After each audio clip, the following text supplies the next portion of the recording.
Hey, everyone. How's it going? Wow. Today was a busy day. Between work and bee stuff, and the University of South Carolina came over here and interviewed me for their television broadcast they have at the university. So, busy day. So, let's start with first things first. Queens. Out of the 11 queen cells that I placed, all had emerged except for one cell. One cell where it looks like they're thinning it, so maybe it's just a late bloomer. Don't know. We'll give it a day or so. If not, put a new cell in when the next ones come out. They all looked really good. The queens that I was waiting on to come back mated, the first ones, when I went down to the commercial guy and got some queen cells. One is laying. The other one, the one that was in the cell builder, I was showing that queen the difference between one of my grafted queens and that queen that the cell starter made as an emergency cell. And it's night and day difference between the two queens. My queens that were grafted have a much longer abdomen, where the emergency one is much smaller. Also, I noticed that the smaller one is trying to lay. It had an egg, I'm going to say it's an egg. It had an egg hanging out of its bottom. So I don't know if it was stuck or I don't know. I've never seen it before. So if any of you guys hop in here, maybe we can discuss and find out what that is. Getting organized. Last night, waxed up some frames. I still have a bunch of frames I need to pull in that were outside, clean up, and wax them, re-wax them, just so whenever I grab a frame, it's been waxed, right? What else? The boxes. As I'm relocating the boxes, I'm stacking them up, I'm primering them and hitting them with some color and letting them go. So all of that is works in progress, trying to get everything straightened up for the season. because it is coming fast and furious. It was 82 degrees here today. Supposed to be 88 tomorrow. So it's going to be interesting. Going to be an interesting year. So what are you guys up to? Anything special? Anything special this evening? Wonder if James will pop in tonight or if he's busy working. He might be busy working. Haven't seen James on a live in a while. Talked to him on the phone a little bit today. Talked to Ed, son of one, today. Talked to Tim and Hannah yesterday. Oh, it's your daughter's birthday. Okay. Well, tell her we said happy birthday. Hey, Jeff. Good to see you. Matter of fact. Drone Goober. So just kind of caught a little bit of David Burns's video, his live a little while ago, and waited for him to kind of get done. There he is. My buddy and yours, Sawmill Charlie, ladies and gentlemen. How's it going, Charlie? I come to save you. Came to save me? Oh, you just want to prolong the pain here. So what's that? I have not had time to catch up with anything. I seen something about a bee in your hand. Oh, that was one of my queens. My cells are merging out. My virgin queens. So good. I had the one I had in my hand, I called her Black Beauty because she was a pretty dark queen. And all the other ones were pretty much lighter color, but that one came out dark. So my percentages are going up. So, you know, that graft of 13 that I put in there, it's got 10 cells on it. So only 3 didn't. All right, 10 out of 13. Yeah, that's getting better. That's better. That's 90%. Is it? It's like, I thought it was like, I don't know. I mean, 75, 80%, something like that. I don't know. But hey, that's better than 11 of 22 or 2 out of 22 or 8. Oh, and I can't even count them because they were dead. So, so we call that 0 and 0, right? Hey, have you ever had a queen come back mated and get an egg stuck coming out? What's that now? An egg. So I was, you know, the university students came over here to do a little segment for their university TV, right? Right. Thing. And so I was showing them one of my queens that I mated. And it was a nice, pretty marked queen, right? Put her back. But that one emergency one that I took out of the cell starter and put in a colony, she's a squatty queen compared to the other ones. And it looked like she had an egg hanging out of her backside, like it was stuck. Could have been. Or has she been out and got mated? Well, it really looked like an egg to me. Okay. But it could have been a drone penis. I don't know. But it's what? Yeah, they're white looking. So, money getting thin? What are you talking about?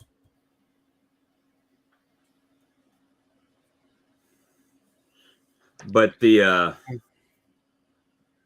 but yeah, Todd there from Luma Vista there. He's got your answer. Yeah, maybe that's what it was. I thought she had already flown out before though. But maybe not. I know that when they come back, they can drop a couple or whatever. What you eating tonight? Do what? What are you eating? SpaghettiOs. SpaghettiOs tonight? SpaghettiOs and meatballs. I had a guy come here. He just bought 2-3 pound bottles, and there was some other business. He kept talking. And I'm like, all right, whatever. I'll think about it. Okay. Well, heck, we so I've got 7 cells in the incubator, and then I've got 10 in the cell starter. Now you said you had 11 out of 13? No, 10 out of 13 today. And they're not all the way capped yet, but there was 10 out of 13. Because my spreadsheet, my handy dandy spreadsheet said, Bob, go check your queens today. So let's see.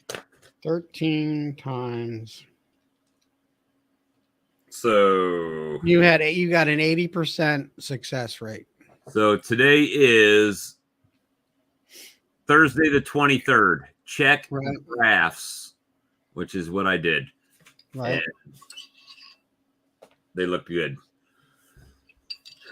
And all of the, except for one, 10 out of 11 have already emerged. There's one that it looks like they're thinning the end of it.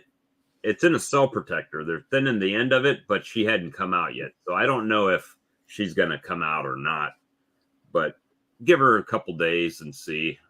And then if not, I'll take one of these out of the incubator and drop in there. Not all the grafts are going to be equally in age. You know, they might be so many more hours older. So it's going to take longer. So, hey, James, good to see you, buddy. The only thing I can tell you is I was watching Tim Huff, I think it is, down in Florida. Tim Huffman. Yeah, Huffman. And I'm going to do what he done there. I'm going to put a frame in that cage I bought, put queen in there. Then I know.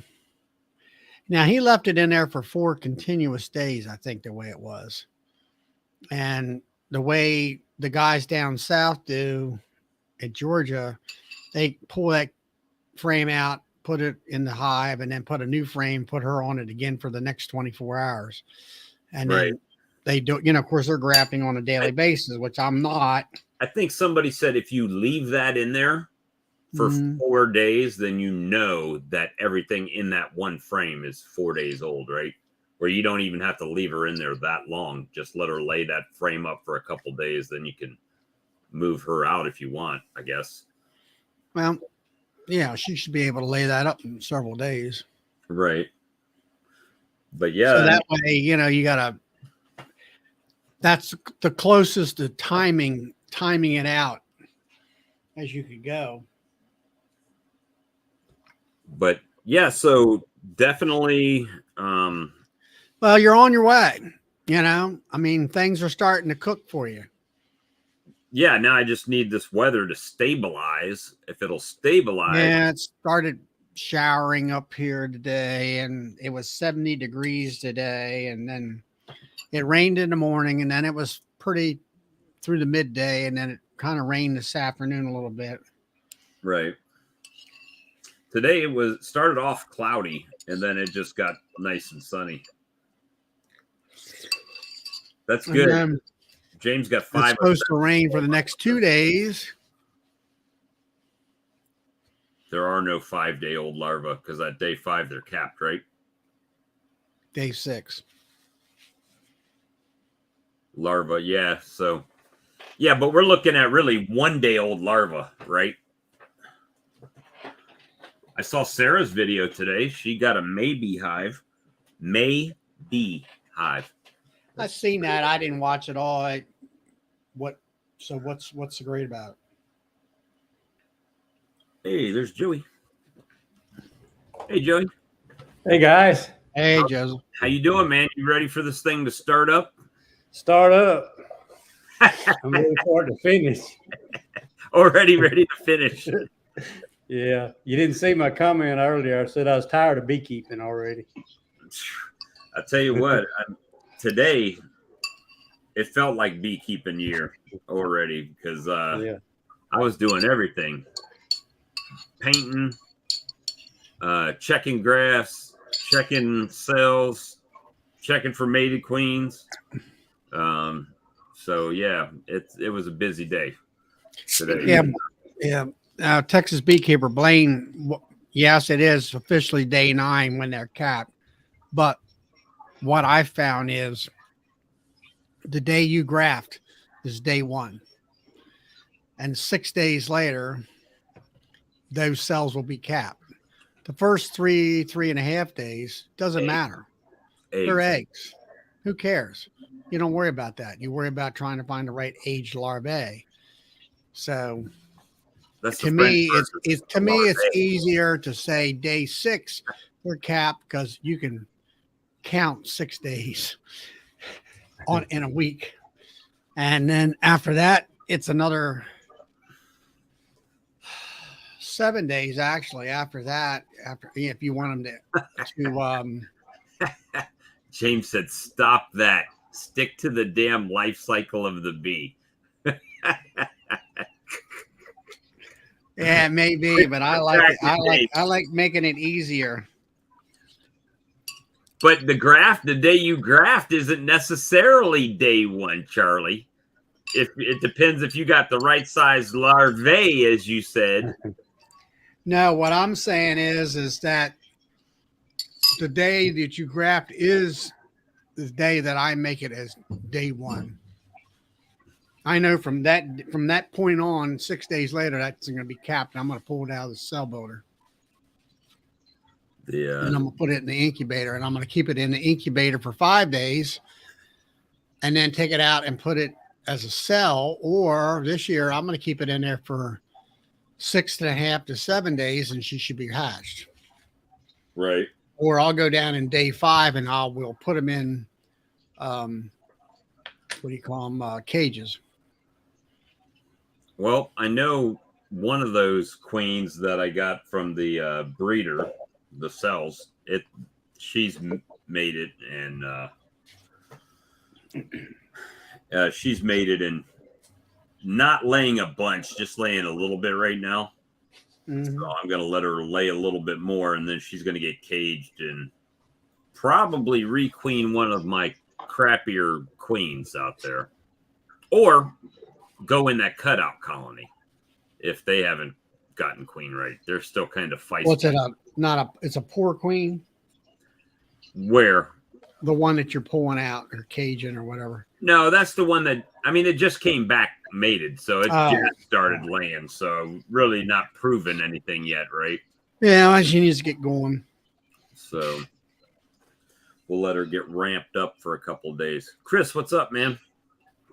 Not much. I just hanging in there, watching you guys, listening.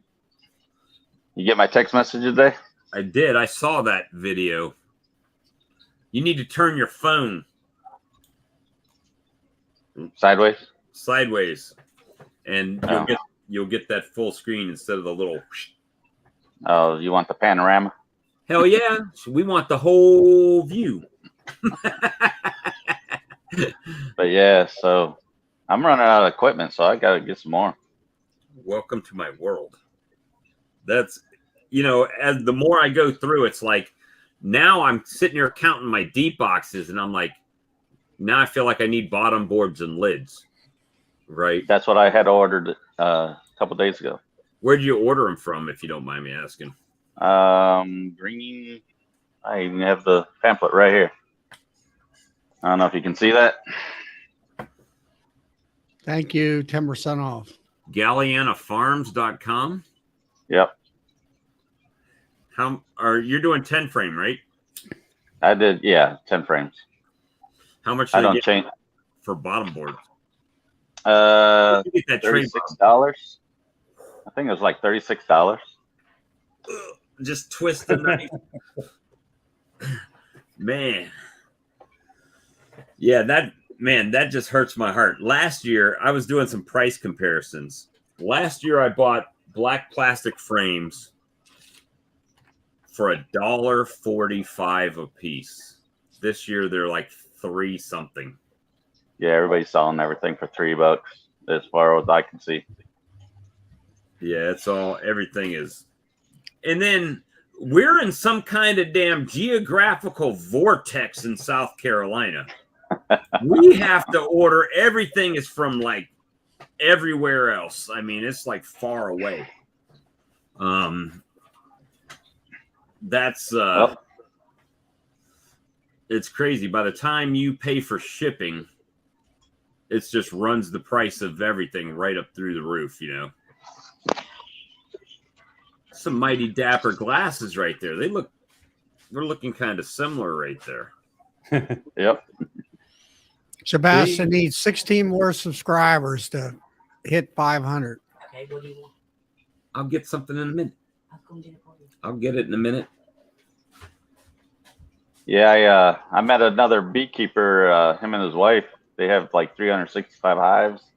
They're going to be selling their mated queens with BMR for $25 a piece. $25. Yep. I mean, That's cheap. That is cheap. Do you have to buy a certain number of them to get $25, right? Nope. One at a time. Well, that's a great price. They're gonna start production next year though. They got to get their hives back in line. Well, see, that's the thing. So I see a lot of different prices on queens. You know, like Corey Stevens said, he's not even selling mated queens. He's selling virgin queens for $25. Yeah, that's what I asked them too, but they said, yeah, they're going to be mated. So I said, cool. That's a good price, man. But it's cheaper your way. Huh? It's cheaper your way. Yeah, it is. It is cheaper to graft them. However, that's the whole thing. Why $25 is such a good price, because you're putting a month into those queens. You know, by the time you graft them and they're hatched out, and then they're virgins, and then they go out on their maiden flight and come back and lay. And I mean, you're looking at a month solid. And so at that point, like they're saying, is you might as well just put them in a nuke and sell the nuke for $200. Sebastian needs 16 subs to break 500. So if you're not on Beekeeping Gardening, please go subscribe. He does a lot of Saturday streams, and he had Michael Palmer on last weekend. So I forgot to sting yours. There, I sting it. There we go. And hey, Nancy, good to see you. Sorry you can't hang out long. You know, everybody, we've all been talking about virgins this year. Hey, Nancy. Up until last year, that was just something most people didn't do. I've done it for years, and I know a couple of people that did, but most people didn't want to have nothing to do with a virgin. I just say, bring them on to me. I'll deal with them. Well, that's it. I mean, it's kind of like buying lottery tickets, right? So you buy the sale, that's like a $5 lottery ticket or a $7 lottery ticket. And then you go to virgin queens. Well, now you're up to like $15 or $20, however much you sell them for. And then you got the mated queen. There's no guarantee with a mated queen either. She can get wiped out. I mean, they can release her and then kill her. So it's all a gamble when it comes to that. Well, you kind of have to know who you're buying it from, because if they just, as soon as they start seeing eggs and pull her out of there, and then you shut her down again, and then you're going next day or two put her back in another hive, you may have just messed her up. Right. I like to, when I sell nukes, I like for my queen to have 2 to 3 frames of cap brood before I even sell that nuke. That way I'm satisfied with that queen. Right. And plus make sure the customer happier too. Yep. Queen sellers don't do that. Yeah, and that was part of the problem with the queens I was getting last year. When you start buying from breeders that are doing thousands of queens, right? I'm not talking about guys that do 10, 15, whatever. But I'm talking about guys that are like just steady pumping queens out. it becomes more about the quantity of that they can put out than the quality of the queen. I don't think they give it that time. Oh, she's laying, like you said, and then boom, in a cage. You know. You know where I get mine from is my mentor, who actually has a professional inseminator that inseminates his queens for him. So, well, yeah, that's a good deal. I'm just, but he don't sell his for $25. oh no, his are $49. $49. His are And they're $10 higher than everybody else's. and guaranteed. So if it doesn't do good in that first 2 weeks, then you can get a new one. So Yeah, you know, I found that most of the people that get queens, like have bought queens from me in the past, they, I mean, the queens do good. I don't know as far as the longevity, how long they're lasting for them, because I haven't ever got anybody call me back and say this queen was no good or whatever. And I always try, like, even when I sell a nuke, if I put them in a pro nuke, I usually cage that queen back up for them to carry them home, because I don't want any chance that those frames in the pro nuke will kind of weeble wobble in there a little bit, you know. I don't want any chance of her getting smashed or crushed or a frame pop loose or anything. So I usually put her in a queen cage in her own colony, right? So there should be no problem with them letting her out whenever they get her in place. hey Charlie, when you graft your queens, are they bigger than the ones that come out of the cells like Bob was talking about? Because I noticed the ones I get from Mitch are like twice the size of just ones that are hatched out inside the hive. Well, typically what's happening, what I'm seeing is that when the colony's queenless, like you make a split, they're taking whatever they feel they can get away with to make a queen, like an emergency cell, right? And Right. it may be a little bit older, where when you're grafting, you're trying to get that youngest larva you can get to make it, which, I mean. So what you're saying is, if you see a volunteer virgin from that hive running around, she's almost the size of a worker. Right. That's what I was figuring. Yeah. She's the size of about a worker. And any reason you pick up on her is she's running around kind of crazy.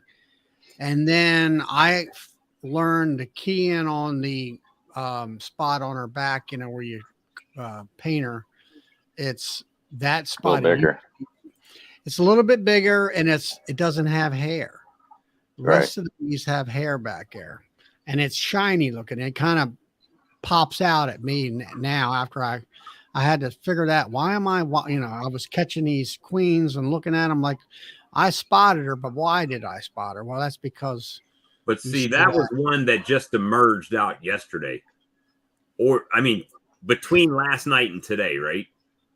And she's bigger than the one that I found in my maiden nuke, the one that was rogue killing all my cells, right? And Right. she's much bigger in length than the one that was just running around in there. Now, do you clip one of her wings so she doesn't fly away? No, she's a virgin. That's a virgin right there. She hasn't. Oh, okay. So Gotcha.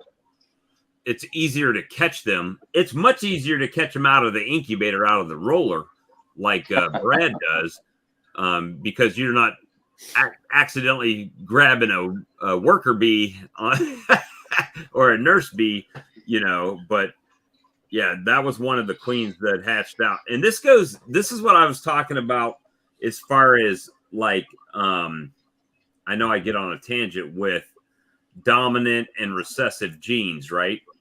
So all of the queens of that 11 that I saw and marked today, they were all golden light queens. And some of them had a little bit of striping on it. This was the only one that was like dark like this. All the other ones were light. So, why? They all came from the same cell, from the same queen. So when people start talking about, VSH and stuff like that, yeah, you can breed for that, but it's not necessarily every queen going to have that trait, right? And that's, who was it? Michael Palmer. I want to say it was Michael Palmer, but it may not have been Michael Palmer. Who's the other guy that talks all the time on that Philly Bee Guild queen rearer? Is that I might have to search him. I thought you meant golfing, Michael Palmer. Philly You say? Philly Bee Guild. I don't know. Ask Nancy. She goes to that. Well, they've got good stuff. I've watched it, but a lot of their videos are long too, because they have speakers. It'll take like an hour or something. So if you got time, definitely go watch them. Who is it? Playlist maybe. Randy Oliver. So it's Randy Oliver that I was talking about that said that he's been trying to get VSH queens through his mating process, and he's not a believer in it. He said because he constantly selects from his most hygienic colonies, and he says out of his, I guess, 1,500 or to 2,000 colonies, after 8 years, he's only got up to about 2% of his colonies that are actually showing sensitive, hygienic traits. Resistance, yeah. Yeah, some resistance. So is it possible? Anything he has found, there was a group of his hives that I won't say Varroa resistant, but they seem to do well for some reason. And I'm not sure. He's starting to kind of check that out. I forget what it was he was saying about them. Well, I watched one chat in there, and he said it was a bunch of BS, is what he said. Randy Oliver. He doesn't believe in it. He's like, it's near impossible. Now, with some exceptions, right? So, like, if you're only doing artificial insemination and only having, you can definitely narrow those odds down. But the fact of the matter is, most beekeepers don't have that, right? They don't have that. So most beekeepers are doing just like I'm doing. They're grafting cells, and they're getting, so you're picking from your best queen or what you envision to be your best queen, but then whatever drone is getting them, right? So you always have that that chance of, my wife of having unfavorable genetics, I guess. Yeah. My mentor is experimenting right now with Russian with Italians. He's crossbreeding them. Well, and he can do that with the artificial insemination, right? Right. He says they're having great success with them. They're very prolific, and that's making honey a lot faster. That's probably so I don't know that much about Russians, but I know the Italians, they are pretty prolific, at least the ones that I have. The Russians start earlier in getting honey and all that stuff. They're a little faster in doing all that. That's what I found out. Dry cut. I don't like the idea of lab-made queens. Hey, I don't. I can't afford lab-made queens. That's so. I mean, they are, for the most part, they are quite a bit more expensive. Boy, you guys look at Charlie. He's got a scowl on his face. No, I wanted to find. You guys need to watch. Let's see, where's it at?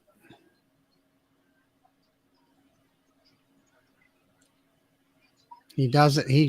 He does AI. He's up in West Virginia, and New River Honeybees. That's who it is. You know, James has the AI equipment. He just hadn't done it yet.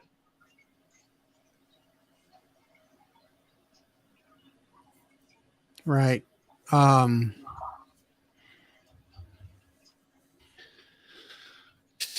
Doesn't Bob Beanie do it too?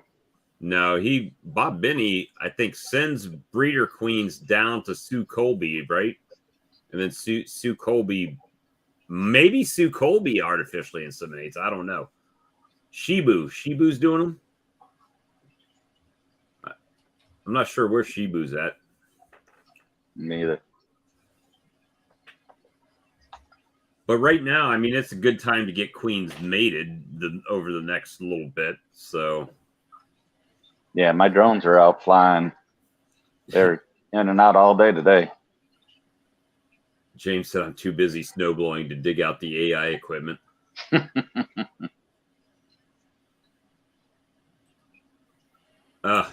Larimore said he tried to watch your single brood chamber management video, but couldn't get the sound on 2 and 3.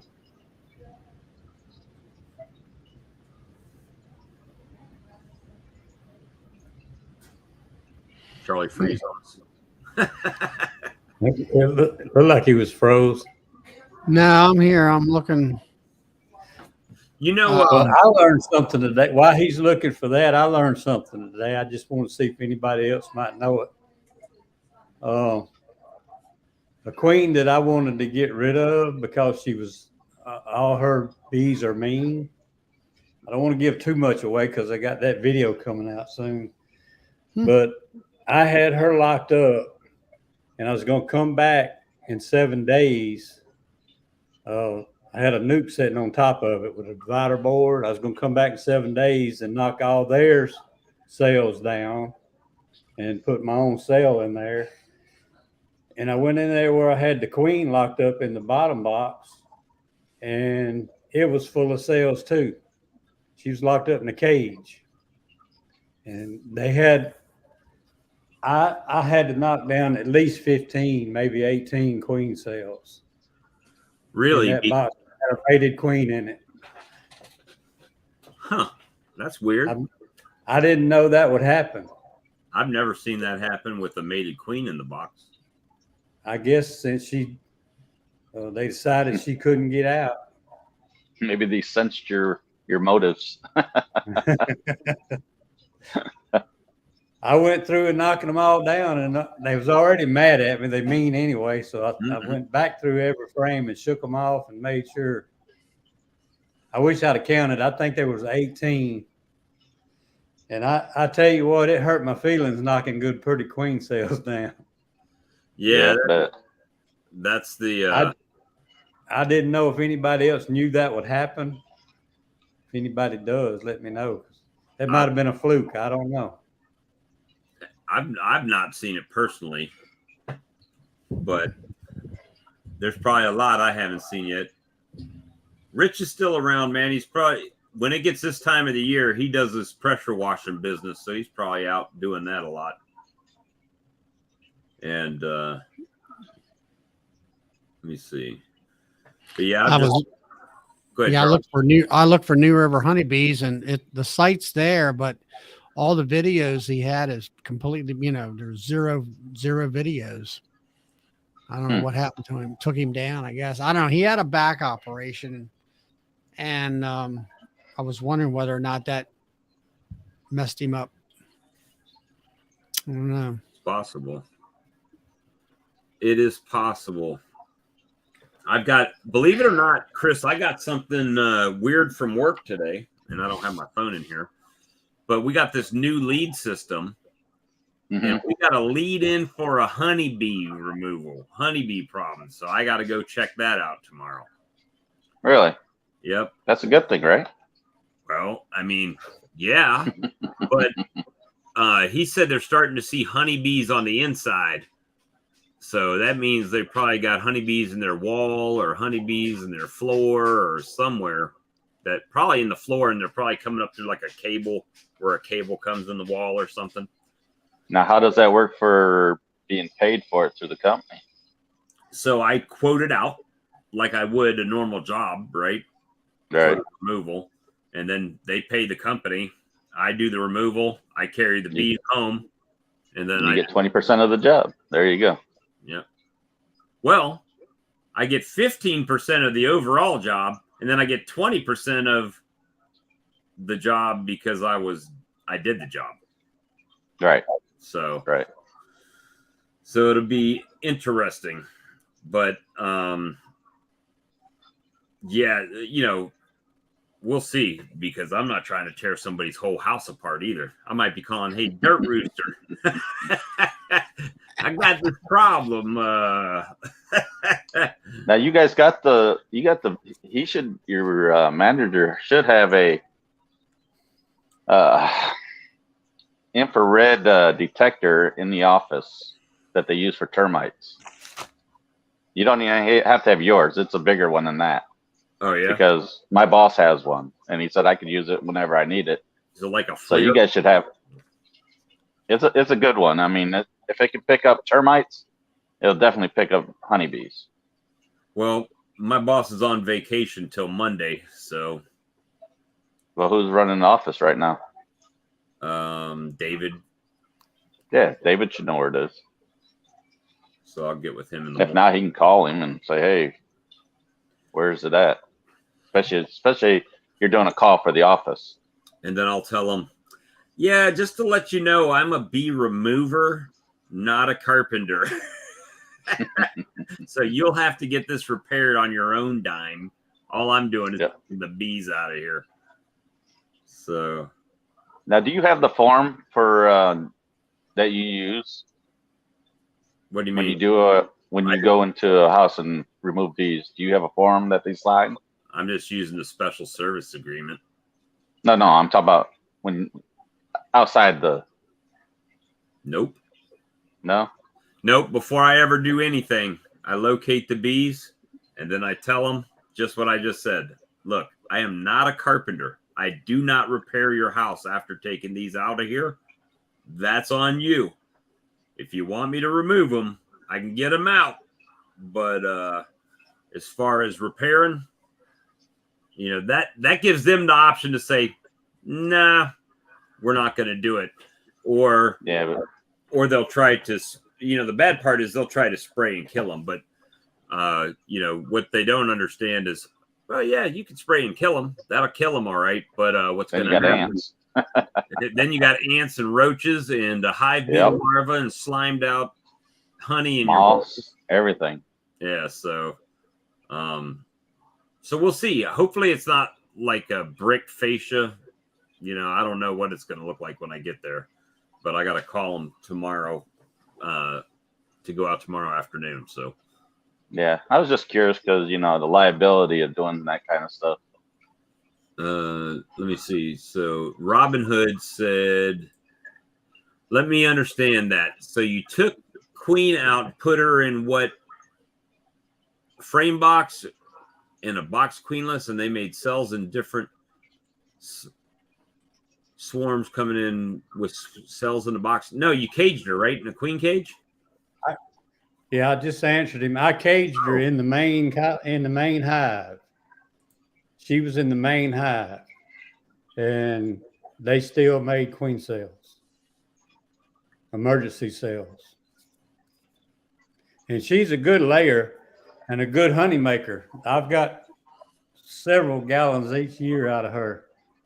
But just mean bees. They just too mean. They pretty bad. They like to headbutt you. A little bit, yeah. Well, Loma Vista says when the queen stops laying, the workers think she is bad and make cells. That makes sense. Yeah, that makes sense. It does make sense. I've never seen. Then again, I'll be honest with you. I've never just caged a queen and left her in there after she'd been laying. So, well, my main objective was to wait till her larvae was too old for them to make cells, and then I was going to put a new queen in there. And today was actually day 8, so I went in and tore everything down. So now So there's a new queen or cell will be going in there tomorrow. well, and then she should be. Or if you put a whole frame of new brood in there, you have a lot more. Yeah. Daisy said use a push cage. Maybe that would work. Just push cage her into the frame where she can't get out of the frame, little area. Yeah. Beekeeping gardening needs 14 to get 500 out of 60. Come on, we can do that. It's only 25%. Charlie, you still searching? No, I was looking at the weather. It's hot here. Yeah. It was 70 degrees here today. Now it's raining outside. There's rain for the next 2 days. I'm gonna get out there. It was in the 80s here. Really, I'm gonna get into those hives behind me there Sunday, and turn them around to honey making. Single brood chamber management, and do some video work. Yeah. Yeah, I added the management brood. I added a box on my one hive. I did that with my swarms, and I used foundation that didn't have the wax had worn off of it, right? So they started drawing little spots up off of the comb, and I pulled that out and gave them some fresh ones that I just waxed yesterday. So hopefully they'll start pulling that out a little bit.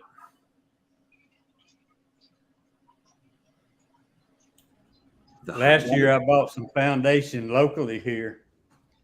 I needed some more frames, and I found some that had foundation in them and waxed pretty good. This year I've been pulling them all out. They'll take one and draw out pretty, and the next 3 or 4 will be bridge comb all over it. I don't know what's going on with those frames, those foundations. I'm throwing them away though. You're throwing them away? Oh, no name brand ones? Yeah. Oh, you know what? Speaking of hives, that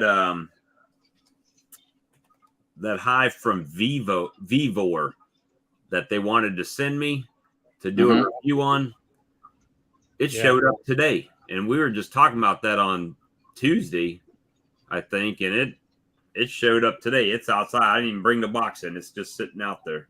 So you see, I got a stand from them. Yeah, I saw that plastic stand you've got.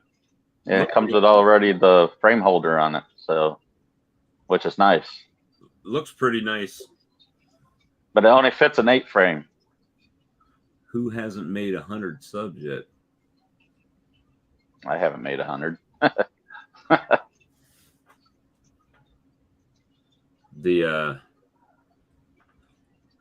Some of y'all got your settings set where I can't share videos. So I go to try to share your video to help get you the exposure, but you have it where it's unshareable. So if it's unshareable, I can't help pimp your channel out at all. Robin Hood's asking, are mine that way or what? I think I did share one of you by Cager. Her that would bring swarm on if cells are being made and she locked up. Shouldn't. Not a swarm. These were emergency cells. They wouldn't swarm. They can't swarm if she's locked up.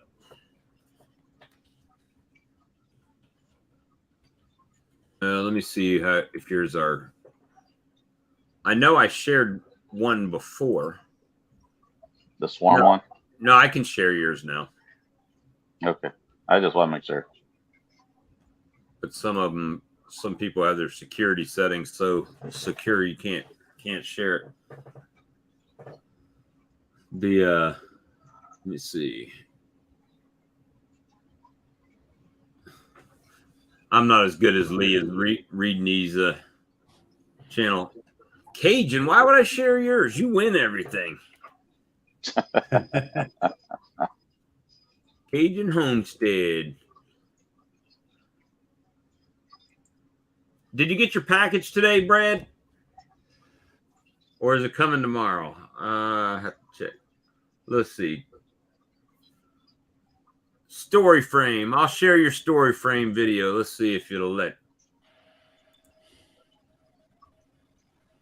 Create a post.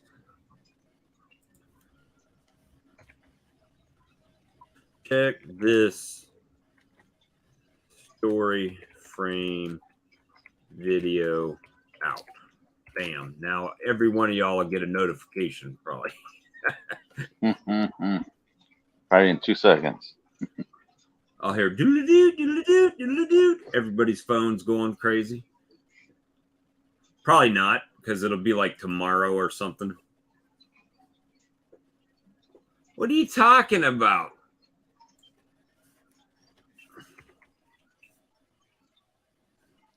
James McNally. Old McNally's honey. The last video you posted was 10 days ago.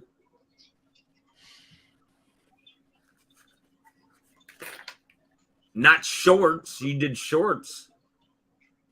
11 days ago was the last one.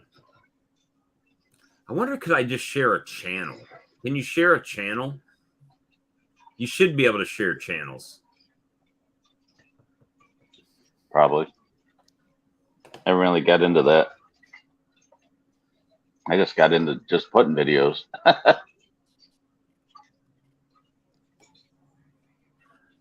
James has 4,570 views the last 30 days. It says I've got 0 views the last 30 days. So evidently my app is incorrect. Frank wants to know, how does Remix work? What's Remix? How does Remix work? How does it help the channel? Help the channel you remix. That's like making the shorts. Well, Spanky, you should be able to get some swarms on there. I don't know. Remix, I've never used Remix. Like, even that they have this thing now to where they're talking about using the sounds on, like the music on YouTube. And I used their free to use music, and I got a copyright strike on it. So I was like, well, I guess I'm not using that free to use music anymore. So I don't know. So I stopped using their little thing. And then they sent me a thing today. How was that service? And I just deleted it because I wasn't going to answer it. So,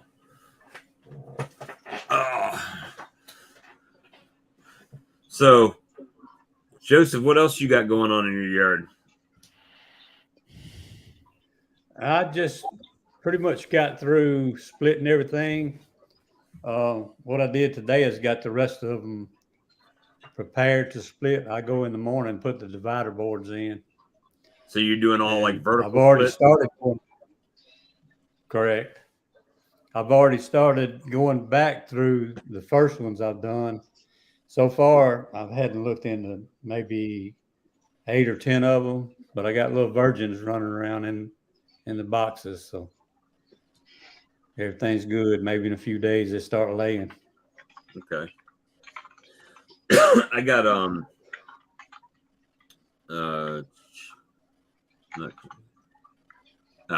Grammy. Lisa. Hey Lisa, how many cells you got going now? How's that going for you?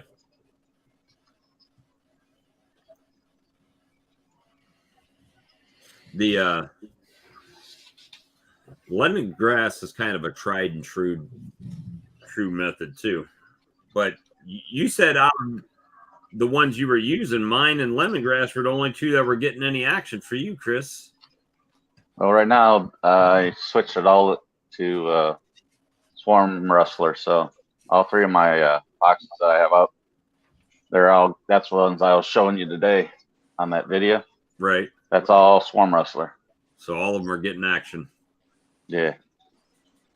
Cool. They really like the smell of it. Now, whether they bring their, I notice they're not big colonies coming in, but looks like they're small, like maybe a queen and maybe, I don't know, a few hundred bees coming in with them, but Well, don't feel bad, because I was talking to somebody who's been doing swarm removals and stuff here for years yesterday, and he said he's been catching swarms too, but they've been smaller swarms down here this year. yeah, like softball size. Yep, small ones. Philip, So those are nuke size ones. Good. So, How y'all doing? pretty good, man. Just relaxing, talking bees. I caught one yesterday, and I think it's probably really small. Just wasn't a whole lot of activity on the front. I stood there for a long time going, it's got to be a swarm, but they're not bringing in pollen yet, but I think it just been caught. But what did you bait them with, or anything? lemongrass That's the and old comb. old comb. Yep. I mean, that's the thing with lures. I mean, mine, Swarm Commander, lemongrass, whatever. I mean, all it does is get them to come to check it out, right? Once they're checking it out, then they decide, well, is this house big enough for us? Is it is it what we're looking for, type of deal? And then that's where the decision comes in. yeah, once I made my new boxes to the right dimensions that the science says to do, that's when I started getting. Yeah, that's when I started getting all the action. And I don't have any old comb; they're just regular wax frames inside it. No, nothing old, just all new stuff. Well, what, this is your second year now, right? Yes. So you don't really have old comb unless it came in a nuke or something, probably. Oh my gosh. Look at this. Oh, we had a Sasquatch sighting. There he is.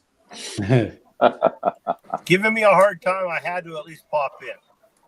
What's up, Hoser? Hey, Hey. I had these university students over, and let them try real honey, right? So they tried my hot honey, my regular honey, Canadian honey, and also some creamed honeys, right, from Tennessee that I got when I was up at the show there. And nice. And they're like, I can't believe all of this is different honeys. I've said, yeah, and every single one of them has a different color, a different texture, a different flavor, and they were pretty amazed because they're so used to what you see in the store. All of it looks the same color, and everything. And so hopefully that part of the interview gets on their stream so they can see people can see the difference in the different types of honey. So it'll be interesting. But yeah, I had to let them try the Canadian honey.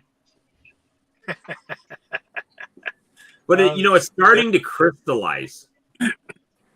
It's not used to that warm weather. I need to just set it outside. It'll clear right up. It's too warm. It can't handle that. It's getting snowflakes inside the jar. Hey, James, where are you? I'm at, believe it or not, I am at my apiary. So Alan and I were out here till about 10:30, 11 o'clock last night. We started snow blowing at about 6:30, and we managed to get one apiary all cleared out there yesterday. But here, I'll show you. I'll show you guys what I'm up against here. Let me see if I can flip my camera around here. What time is it there, James? About 6, 7 o'clock? It is 7:54. And it's still daylight out? Oh yeah, that's why. It's really daylight out. But here's what I'm up against. Wow. Yeah, a little bit of snow.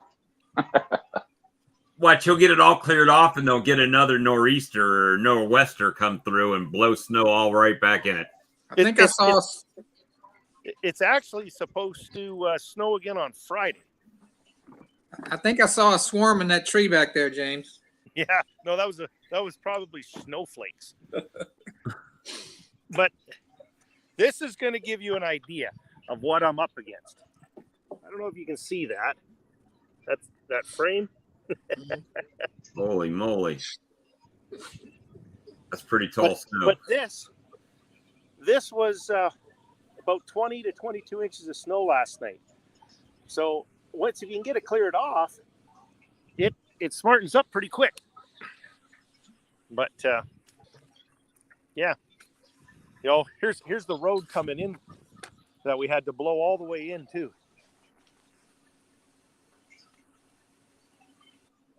So yeah, I got a little bit of snow to deal with yet. Jeez, I had to worry about wiping the sweat off my forehead so it wouldn't drip in my glasses in the bee yard today. Yeah, I wish. But well, the sad part is let me get back in the truck here. It's still plus 4 degrees Celsius,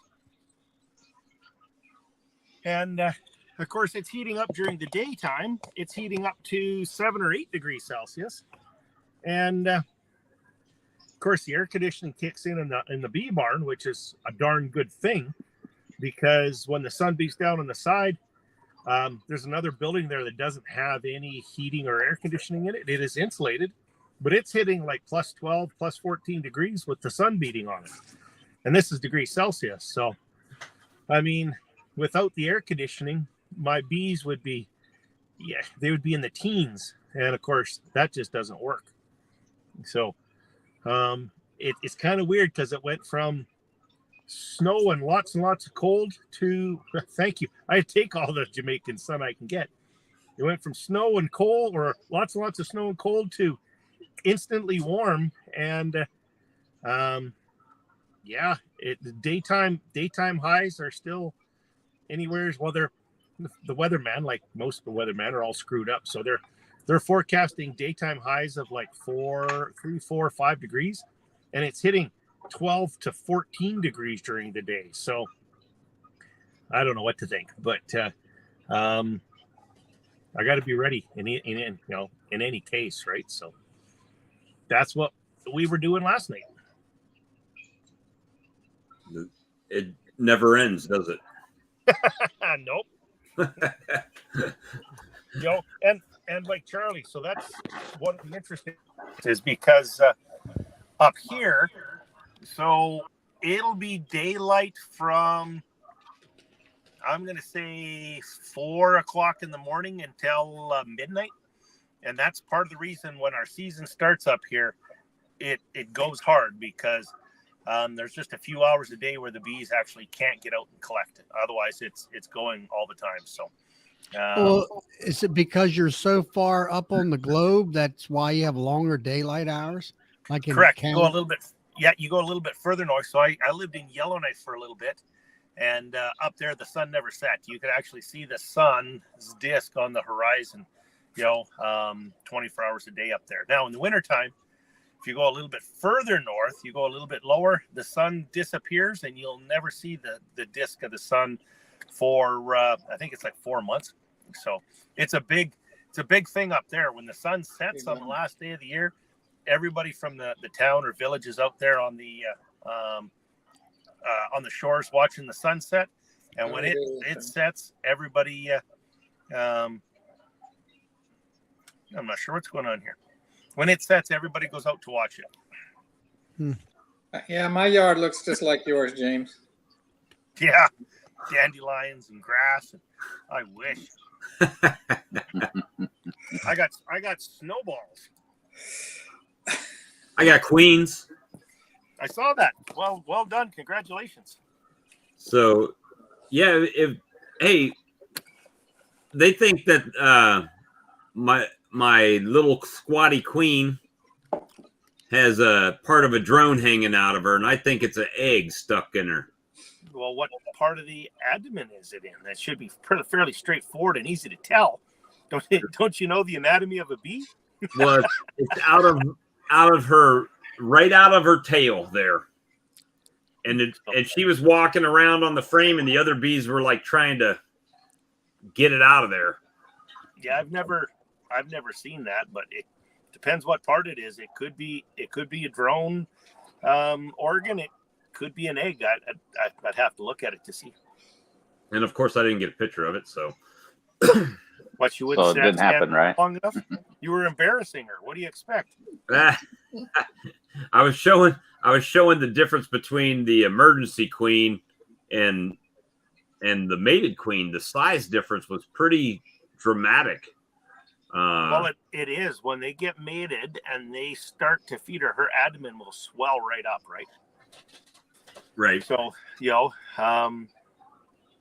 it's pretty dramatic, the change, and that's exactly why a mated queen has a hard time flying, right? She's just too big. The aerodynamics aren't there, the balance isn't there. There's many reasons. Does it look like that?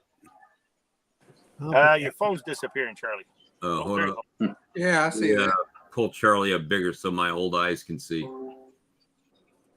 No, it looked Hanging like out. an egg. It was Smaller, huh? Yeah, it was smaller, and it looked like an egg to me. It definitely didn't look like that. Doesn't look like that little white thing sticking out. Nope, it looked like an egg that was stuck in her butt. Hey, Bob. Yeah. I posted that earlier. I've actually seen a young queen try to plant an egg in the cell and pull it back out. It'd be stuck to her until she gets used to laying and planting it right. I've actually seen them walk around on the comb with the egg stuck to her. Well, yeah, that's what it looked like. That's exactly what it looked like. So, I mean, Two because eggs in one cell. short, her bottom doesn't go down in the cell like a longer queen would, right? So, I don't know how that's going to end up, but we'll see. I'll give her some time, and then she will get replaced. She'll get it right. I hope so. Charlie just bugged out on us. We just lost Charlie. And When I tried to raise those little tiny splits, just putting some bees in there and letting them make their own queen. I'm talking about real small. They all turned out to be dwarfs. Some of them laid okay for a while, and they got mated, but they never were long and nice like a. Well, that squatty queen was the one that I found, the rogue queen in the cell starter. That's the one that I found in there. And the other ones are ones that were grafted queens, and they were much longer. That's probably why she got by you, was because the queen cell they made didn't protrude enough for you to notice it. Well, you got to remember too. So a grafted queen is going to have all of the resources it's needed. So those nurse bees are going to have all of the pollen, all of the so pollen for the protein. They're going to have the sugar water for the energy. They're going to give those queens the best nutrition they can, and because of that, they're going to be better queens. It's just plain and simple. That's just good nutrition, good genetics is going to equal good queens. That another thing I saw James, was there was an experiment done, it's probably been 10 years ago, where they actually measured and fed the queens a certain amount of royal jelly. Yep. And when you fed them half, they were half of a queen.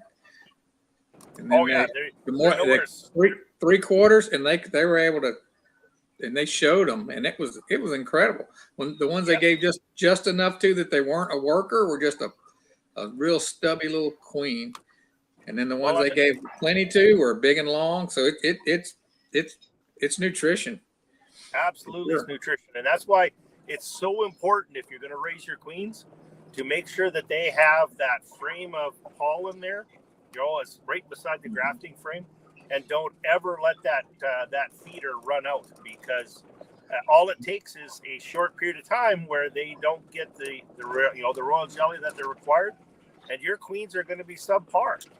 And this is part of what I was telling Bob, which is why it's when you raise your own queens, you get so much of a better queen because you know exactly what the nutrition they got, you know exactly where the stock came from, where what you grafted from, and you give them everything you possibly can, you're going to end up with a good quality queen.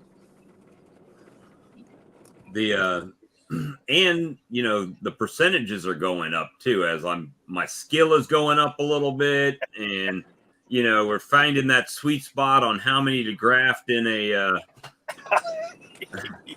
Your I confidence. told you. well, The it world, is what the it world's is. full of doubters, but I'm happy we're making you a believer. Well, hey, I'm excited about the way it's going. The proof will be in the pudding at the end. The mated, coming back mated, and the success of the queens. But they came right on out. I mean, they all those cells I was pulling were, except for the one, were released. So. Yep. And now it's just the law of numbers now. So you're going to have a percentage of queens that will not come back for whatever reason, whether it's predators, whether it's genetics, whether it's just bad luck. That's going to happen. So you're never going to, well, I shouldn't say never. It's highly unlikely that you're going to, have 100% success 100% of the time. I think that's just unrealistic, right?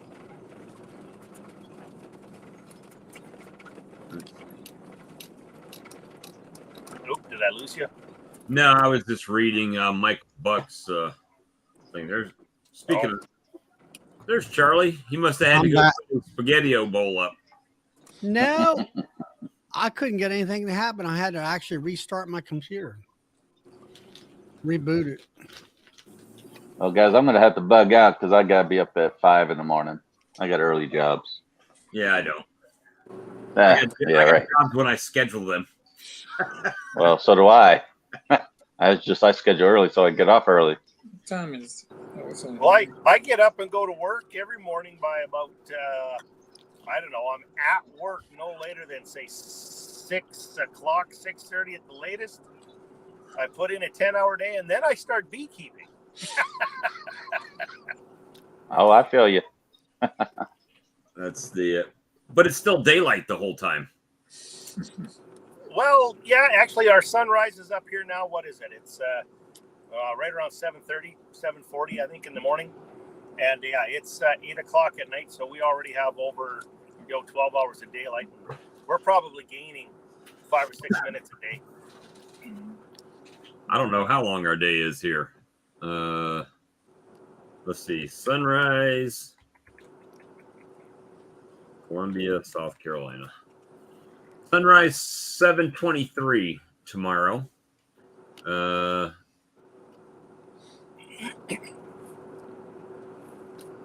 Today was we're gaining a minute a day right now. So today it was 7:24. Tomorrow to be 7:23. What is sunset? We're getting 12 hours and 14 minutes here. Nice. So I guess that's... Yeah, see, our days are already longer than yours. Yep. And we'll get longer. Well, I got some catching up to do. You see the way Bob's going. I got some catching up to do. Yeah, right. Catching up. I just got to figure out. I just got to get my plan of action for moving these colonies from nukes, right? Mating nukes to bigger colonies, or removing that queen and putting another cell in so I'm playing the queen shuffle now, right? Well, get rid of all of your old queens that are failing and fix up those hives that you have in your apiary that you're not sure the age of the queens, their spotty brood pattern. You've got the ability now, clean up your genetics. You haven't hit your flow yet. You still have lots of time to fix things up and still set yourself up very well for the year. Yeah, and if I'm lucky, can get some more splits. Well, don't split unless your hive is strong enough to split, though. Yep. And I gave that same advice out today. I'm regurgitating your information. I honestly, now, this is just me. So as everybody knows, I'm in a different environment and everything up here.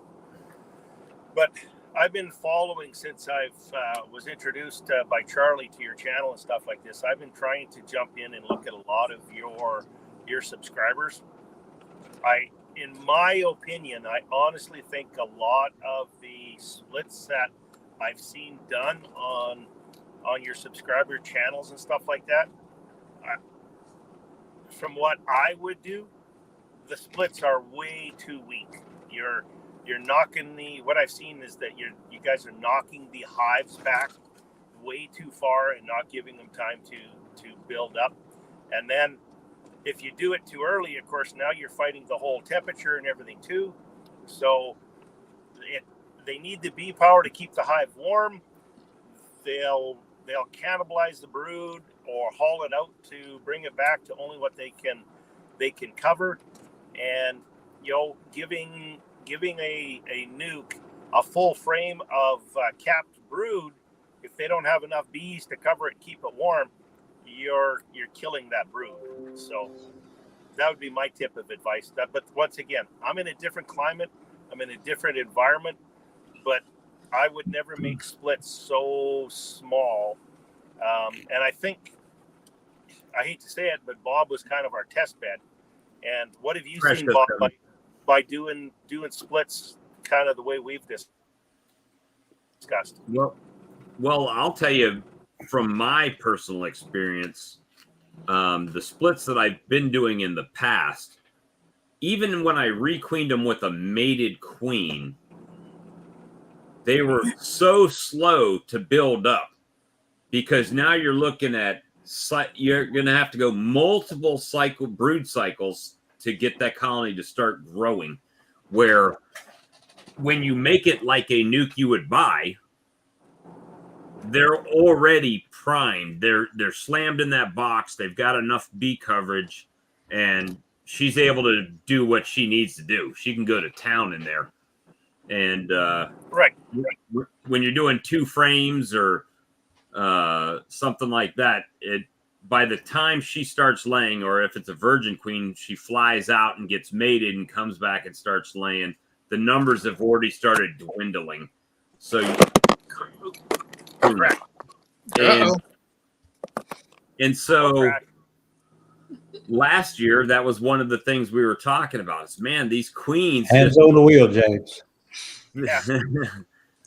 seem to be taking forever to build up. Well, it wasn't the queens taking forever, probably. It was the fact that they didn't have the bees to work with, the bee power to work with, which stymied them.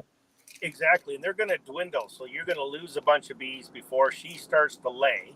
And even when she does start to lay, going back to the life cycle of a bee, it's going to take 19 to 21 days before you're going to have any new brood from that queen come out. And of course, she's going to start slow. So, yeah, like I said, that would be my tip. I guess call it a Canadian tip if you would, but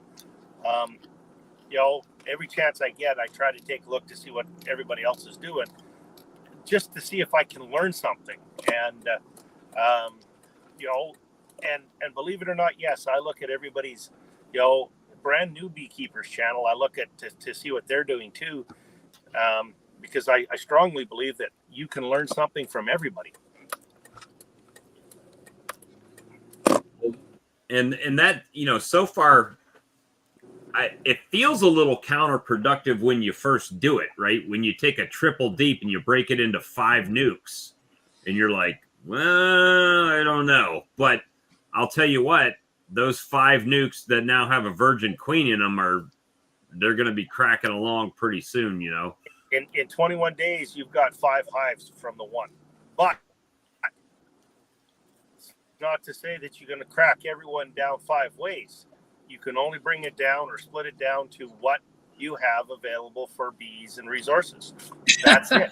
So don't, you know. Hey, Bob, you got to put up Texas Beekeeper's comment on the screen so James can see it. Which, this one? Yeah.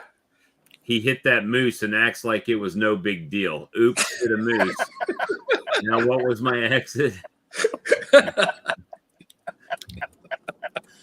Oh, the roads up here aren't the best. So I had to put it in 4-wheel drive to get back out of the apiary. But, you know, the good news is that's my closest apiary that I have. I'm just about to pull back into my driveway. So,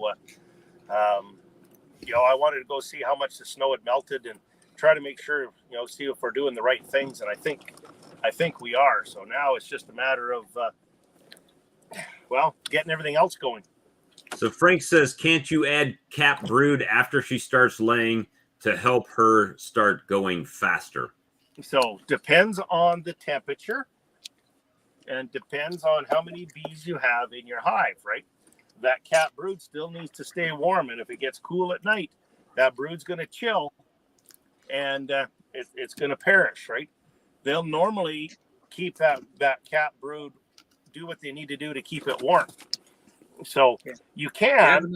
If you have enough bees, you can keep it warm. But if you don't, you're going to lose. Exactly. Exactly. You need, unless it's 79 degrees 2 hours after dark, like it is here now. So how's the 4-H thing going for you? You can take the nurse bees with it. Well, you can, but a lot of times there might not be enough nurse bees. And that's the other thing too, as I'd mentioned to Bob, is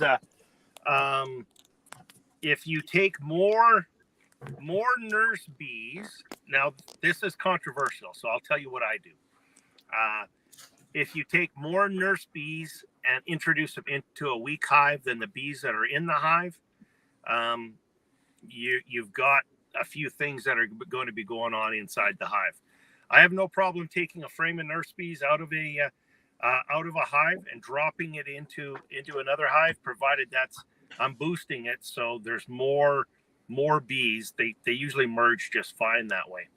Or if you're going to split it all up, and I was telling Bob, so if you take 2 or 3 frames of bees or brood from one and stick it in a nuke and one from the other one, you're still kind of doing the same thing. You know, just be careful with that. Some people it works, some people it doesn't. So, you know, do the bees fight? I don't believe the bees fight, but at the same token, if you introduce 2 separate populations, there is a period of stress inside the hive of which the bees are going to have to overcome. If that makes sense. They have to figure it out. They'll have to figure it out. I think the bees in the colony recognize if there's nurse bees coming in or if there's older bees coming in. It's possible. I don't have enough experience to say why they did it on that, to be honest. The reason I say that is I did a little, it was a cutout, and I had moved the bees, and I wasn't sure if I got the queen, and my neighbor called and said there was a bunch of bees on her hydrant, just a little ball of bees, about as big as your fist. Oh, maybe my queen's in there. So I started digging through them, and those bees were kind of mean. They started stinging me. So I just said, well, they had to come from when I moved those bees. That's the only bees that would have been in the area. It was still pretty cool. I went and took those bees and threw them in that same hive, and they got their ever-living asses kicked. I mean, they got mauled, every one of them. It was like I felt bad for throwing them in there, even though they were stinging me. Right. But so now they were older bees, so they were a threat. But I've put nurse bees in, and they don't even. Exactly. Like I say, just be careful. Try it. Right. Yeah. So, you know, food for thought. Back to Charlie's question. So our 4-H club it's going. They've started doing some fundraising. It looks like they're going to have enough funds to purchase some protective gear, some smokers, and some tools. I've donated and will be donating a couple hives and the equipment to the 4-H club. I think, as everybody knows, I'm a huge supporter of youth into the beekeeping industry. So I do that. I try, this was the first year of which I donated tables. He's gone. Uh-oh. He froze. The snow got him. Oh, where'd everybody go? We're here. We're You're here. the frozen one.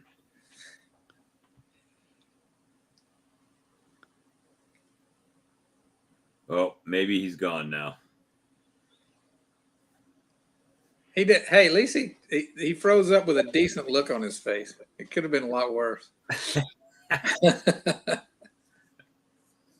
All right, I'll remove him Could have been one of these. he can come back in when he's. When I freeze up, it's. Oh, there he is. Hold on. There he is. He's back. Oh, my phone froze on us. connected to my Wi-Fi, so I'm not sure where I got to. You donated some hives to the 4-H club. Oh yes, so exactly. I'm a huge supporter of the youth into the beekeeping industry, right? So, I mean, I do that down in the States. I donated a couple tables to Cayman and the Hive Life to sponsor a youth down there for next year as well. And so anything I could do to get the 4-H club going up here, I think is an absolute wonderful thing. So it looks like we will have 8 4-H club members in just outside of Grand Prairie here, a little town called Sexsmith. And they're successfully starting the first beekeeping 4-H club in Western Canada, which is awesome. Nice. That's good. Yeah, stuff. I hit I don't know, it was a website or where they had, it was up in your way, but it was also in British Columbia, and one speaker was over in British Columbia, and they were, doing bees over there, packages or whatever it was. And somebody else was talking, I'll say from Manitoba or something, where they were, having a comp or a bee talk, over the internet type of thing. Yep. Obviously there's a lot of other beekeeper organizations in where you're at, other than the commercial guys, it seems to be. Yeah, there's a few. Well, I think it's a lot bee clubs. I think they're just local bee clubs. So I don't know how many people know about 4-H. The whole learn to do by doing motto and stuff like this. So it's all up to the kids. These are going to be kids between the ages of 12 and 17. And yeah, I think it's great. Any way I can support them, I will. That's good. Yeah, we have 4-H around here too. Same thing. They're not into bee clubs, but they do, animals or whatever type exactly. of stuff.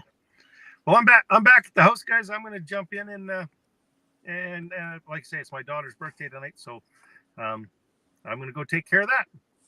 All right. All right. Good to see you. Happy birthday. Yeah. See you guys later. Good night. See you later. Well, I didn't know how long we were going to go tonight, so I just jumped in for a minute to see how everybody was doing. And we've got people going to do swarm extraction calls out of gutters and all kinds of stuff going on right now. Just trying to figure out, let me see, getting queen cells tomorrow for the first time. I have 3 frame queen castles. What kind of frame should I use? I have 6 hives to pull from, plus enough drawn comb to completely fill them. Well, Daniel, you need to, well, I haven't really done the queen castles like that, but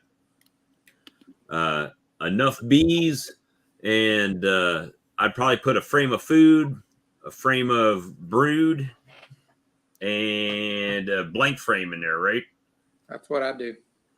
And then before you put those cells in there, What's make their sure. location? Yeah, what's your location? That's the other thing. And I would probably. I also shake some bees in there. And I probably would have got them ready ahead of time before you get the cells, and that way you can make sure there's no queen cells in there. But if they're about to hatch, I mean, put them in a cell protector or something. You might be all right. I think if they wait even 30 minutes for any of the foragers to fly back, they'll be fine. But I would shake extra bees. You'd be surprised. You put those frames in there covered with bees, and you come back in an hour, and most of them are gone. They've flown home. Especially on the food frame. On the brood frame, not so much, but on the food frame, you're going to lose almost all of them. Seems like. It's in Piedmont, North Carolina. I guess that's the Piedmont section. What's the weather like up there right now? North of you. I think it's pretty darn warm there. I get that coastal warming up that way. Mark Miller said, I'm going to have to go back to beekeeping 101. I lost 3 overwinter 10 framers. How many were you carrying, Mark? Well, thanks, Rockbridge. I try to get them out quick. I find myself going to the post office about twice a day, it seems like. Once in the morning and once in the evening. Lows in the 50s. Highs in the 70s. Well, hopefully you get this heat we're going to be getting the next few days. That's Greg and Marianne at Rockridge. They're out in Kentucky. I know I've been shipping out a pretty good amount to usually, I mean, let me see from the Amazon. I've been getting about, not a lot, 4 or 5 sales on Amazon a day. And then, occasionally get some on my website. So appreciate every one of them, though. It's definitely not up to Swarm Commander hype, though, at this point. Let's see. Oh, Lee's still in here? I thought he had been in bed. Either he's watching from bed. Let me see. I didn't think Brad didn't say he got his or didn't get it, did he? What's that? His package. I don't know. I saw Hillbilly Earl's He got it. video, and you said you hooked him up good. Man, he was singing your praises. Brad should have got his today, his package. I did something a little bit different on his hive tool, which he's probably opened it by now if it's delivered, but he just asked for Cajun Homestead on it, but I actually put the state of Louisiana on the front of it. So what you got there? Empty glass? Philip didn't fill mine up. Oh, There you go. Philip didn't fill mine up. What's up with that? It's just Greg. Marianne doesn't do streams. I'm gonna get in trouble because I drank all mine and I'm into the wife's expensive stuff. Uh-oh. Yeah, she likes the Gentleman Jack. Or I say she does. She doesn't drink it. She just buys it and just I have to stare at it until I get tired of it and drink it. Let's see. Charlie, you're quiet tonight, man. I know. Saving all your chat for tomorrow night's chat? That's right. I got to get on there and write up a post tonight. Can you guys tell me what the weather's going to be like a week from Saturday? That's when I've got to make my splits. I did 2 flyback splits. The weatherman can't even tell you that. Gonna be raining and sunshine. What was funny was I did 2 different kinds, and I videoed the first one, and I didn't have my mic turned on. It was a cluster, but these bees there were so many bees in these little boxes. It was 2 little nukes stacked, but they were my mini mating nukes, and they were so full, and there was a bunch of extra comb. I'll get into that later, but I went through all of them, all the frames, couldn't find the queen to put back in the original location. Then I just started, they were all over the outside of the box, so I just started raking my fingers through. Like that hot girl that just like rakes them up like this, and shaking them in the box. And after about the 5th handful, there she was. The queen was there, and I got her moved in, but it took me like an hour and 45 minutes just to find her. And then I said, well, I'm not going to video my big hive, which I've never seen the queen in. And when I did that, I didn't video it. I found her on like the 4th frame, and I was done in 30 minutes. I got a guy that had ordered some. I don't know if y'all remember last year, I went out to somebody's house that his dad had passed away, the guy I went to school with, and helped him with his bee colonies, right, that he inherited from his dad. And this year, well, actually last year, at the end of the year, he called me, hey, you going to have nukes? Absolutely. I told him the price, same thing as they were last year, $200. And then he ended up driving an hour and a half away to get nukes that were cheaper than mine. And I was like, well, that's cool. Good for you, man. And but now it's like, don't be calling me. Don't be calling me to, hey, this is going on with my bees. Oh, I call that dude you bought them bees from up there and salute him. Don't call me. I mean, fair is fair, right? You want free information, but you don't want you don't want to help me out with my buying from you, right? So whatever. That's what friends will do for you. Some friends. Philip, talking about that, I was making some splits today and some double deeps. Mm-hmm. And I went all the way through the top box first. And the first 6 I did, I found the queens in all of them. But that 6th one, I went all the way through the top box and never saw her.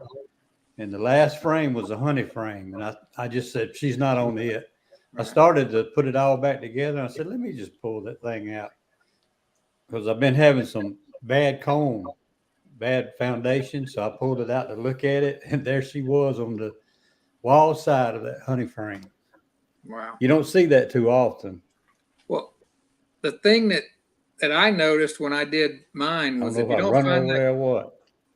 don't find that queen, when you've moved that box, I don't know, 4 or 5 feet away, and then you start pulling all the frames off and moving them over because you're just kind of going one at a time, those bees start crawling out of that box and going down the sides. They don't want to be in that empty box without their frames. They're going looking for their brood. So now they're all over the place. They're on 3 different boxes. They're on the one you're trying to put them back in, the one that you're making the split on, and the original box. So it gets pretty stressful, I found, when you can't find the queen right away. And I was dreading having to go back through everything because I had bees just everywhere. Bees were all over the place.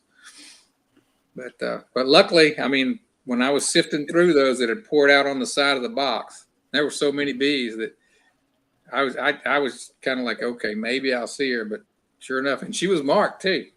So that helped a little bit. But like I said, when I did the box that was really full of bees, the big hive, found her. I moved the top box off, which was just a medium, but she could have been there.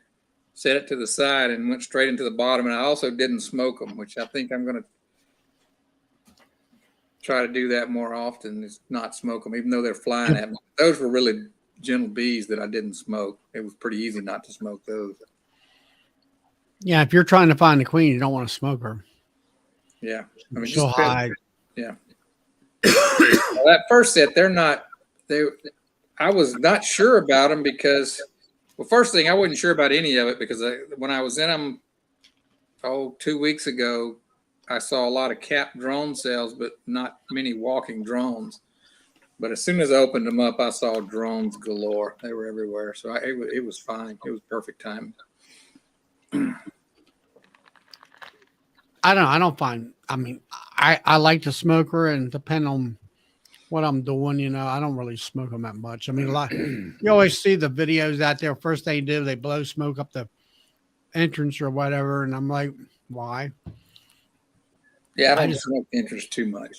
No, I just go ahead and open the darn things up and It kind of depends on what I'm doing. I mean, if I'm putting sugar bricks down and I need a clear spot for the brick without smashing anybody, yeah, I'll smoke them down and get them out of the way. But I don't know. if I'm I got some out in the country that you better smoke them. They're gonna come get you. Well, that's time to get rid of that queen. But most of mine are very, very calm. Well, that's what I'm trying to get in my yard, more calm bees. Texas beekeeper got us again. He's smoking his bees with a roach. Got to make them crunchy, Texas beekeeper. It's hard to keep them lit too.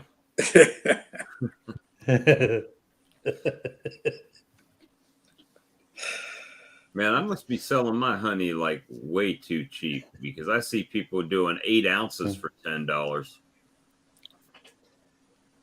32 ounces for $30. That doesn't even make sense. I guess the 8 times 3 is 24.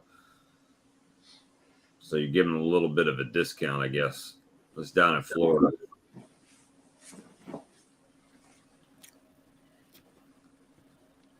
Why, you got Africanized honeybees down there in Jamaica?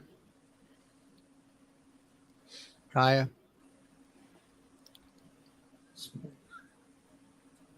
Calm bees, what a dream.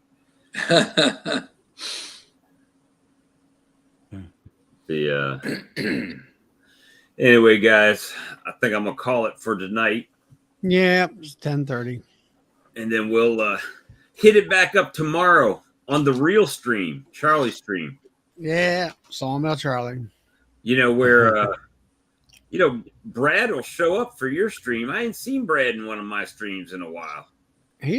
Seemed like to me, from what I can see of it, he's quite busy, doing woodworking. Yeah, it is true. Lee's still up. It's the first time you've ever called it quits before Lee, Bob. Oh, now here comes Mark. So now we're on for another 45 minutes.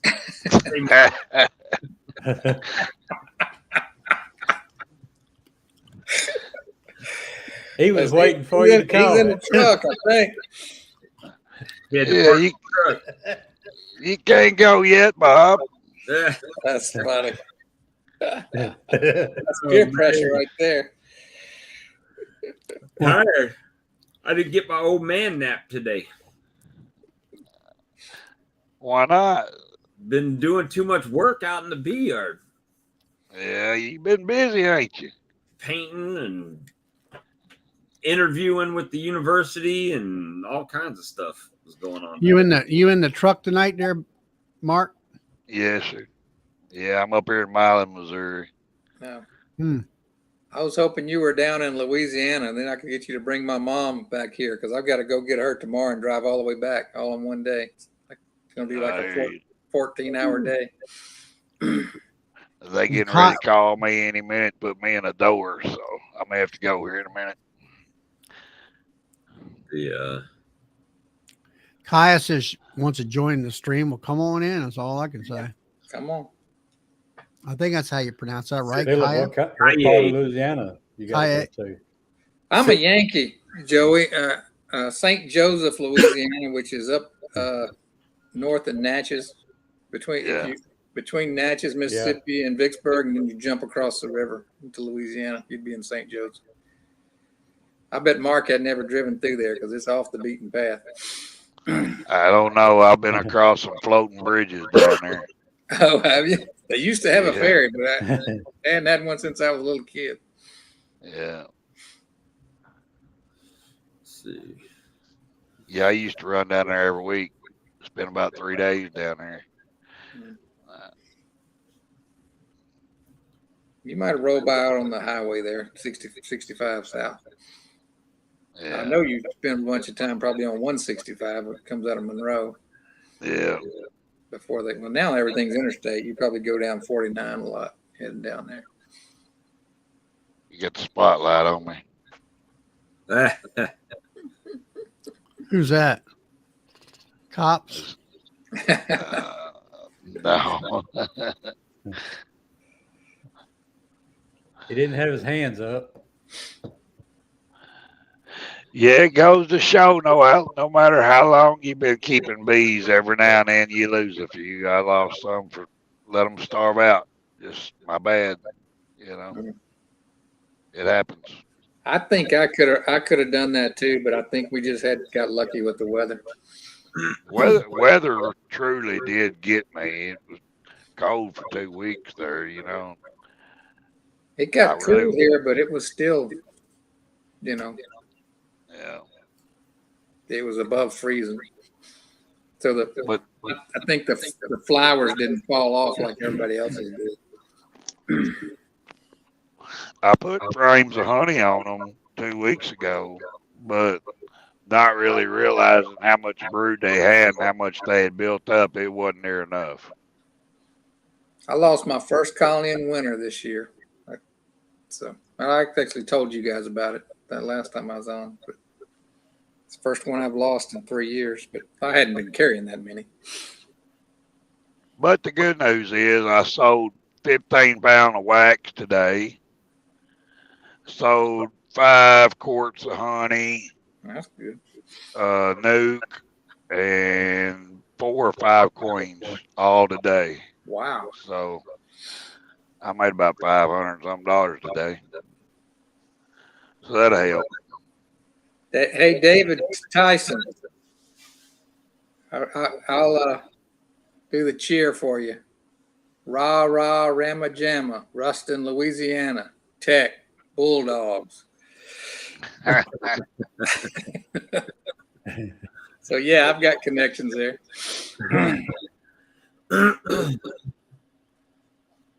I'm still looking for frames and stuff for sale.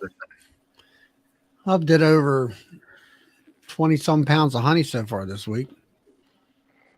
Not too bad. That's pretty good. The last 3 weeks, it's been, I guess 2 weeks ago, I did 40 some pounds. And it's been right around 20 some pounds a week. Normally it's about 10. So I guess it's the allergy season is starting to kick in. Everybody's buying honey for allergies. I filled my tank up. Well, I bottled some stuff up, and then I was able to put 2 5-gallon buckets of honey into the bottling tank here. So I'm fixing to get my printer ready. I got to go to Walmart, I guess, buy me a little printer to print out my packaging labels so I can ship some queens. Get that. I got to get a printer. Mine quit. Mm-hmm. Hey, David, I'm class of 89 from Louisiana Tech. Class of 89 from Louisiana Tech. Mm-hmm. You're older than me then. 56 and holding until next month. No, 2 more months. I'll be 53 in June. Yeah, Brian had some of my honey tonight. Yeah, it's tulip popper, probably a little bit of locust in there too. That's what I think it is anyway. Locust is good honey. Yeah, it blooms along the road here next to my house. They usually freeze out here. They have the last few years. Yeah, about May it does good. You know, that's when it comes in. About a week or 2. Yeah, ours is in April, early April usually. But anyway. Yeah, it's kind of a slow chat night tonight. Slow chat. We need to speed this thing up. I know. Get some excitement. How many people are on there? Do what? How many people are on the 45. stream? That's not bad. It's not bad. Not bad at all. You got me again, Joey, on here. I mean, come on. Nobody's asking questions over there. Yeah, I seen where Stream Team, they had what's his name on there. The hell's that guy's name? Cameron Jack. Yeah, what a bunch of bull. Tell us how you really feel, Charlie. Wow. Tell us how you really feel, Charlie. Man, I talked to that guy and just like his as far as his experiments go, I think they're not correct. He was here a year ago, and that's when he was talking about, oxalic acid isn't any good and this and that and whatever. I asked him, I says, when did you do that experiment? January. But then the second thing out of his mouth was, well, that's like up here in Maryland, like that's like doing it here in September. And I'm like, well, no wonder it didn't work. You know that oxalic acid works its best when you're broodless or near broodless. You don't even think about using oxalic acid here in September until about the last of October, 1st of November. And I said, if that's the case, then you prove one thing: don't use oxalic acid in Florida. So James says, okay, if you have frames of honey from Dead Out that has mold on it, can people still eat it? I don't think the honey's moldy, maybe just the cappings. Yeah, a little mold won't hurt you. It's like, it's like giving yourself penicillin. As long as it ain't black mold. I wouldn't sell it, but if you want to eat it, Wash it off. Just take and wash it off. What I do. Then when you uncap it and strain it and everything else. Brian said, have I used oxalic acid in shop towels? No, I haven't. No. I mean, I've watched, what's his name, out there in California.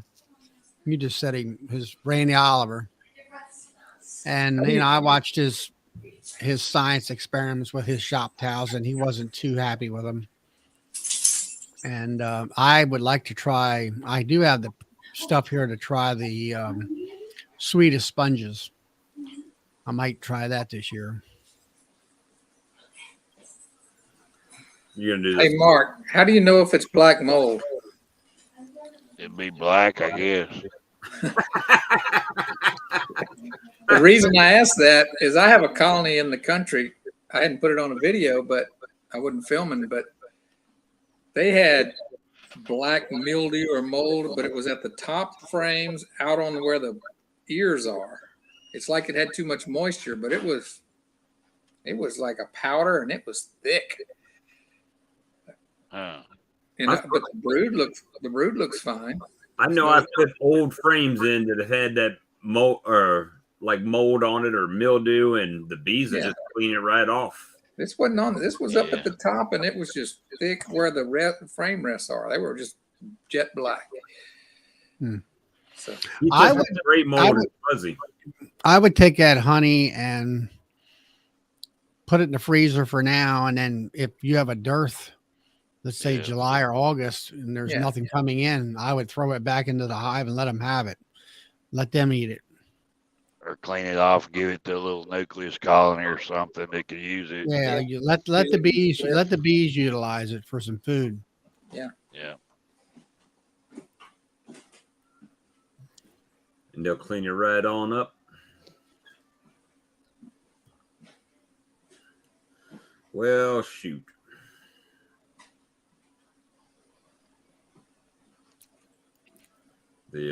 Don't everybody talk at once. See, y'all get on I talk the whole damn show, and then when I don't, we get these silent.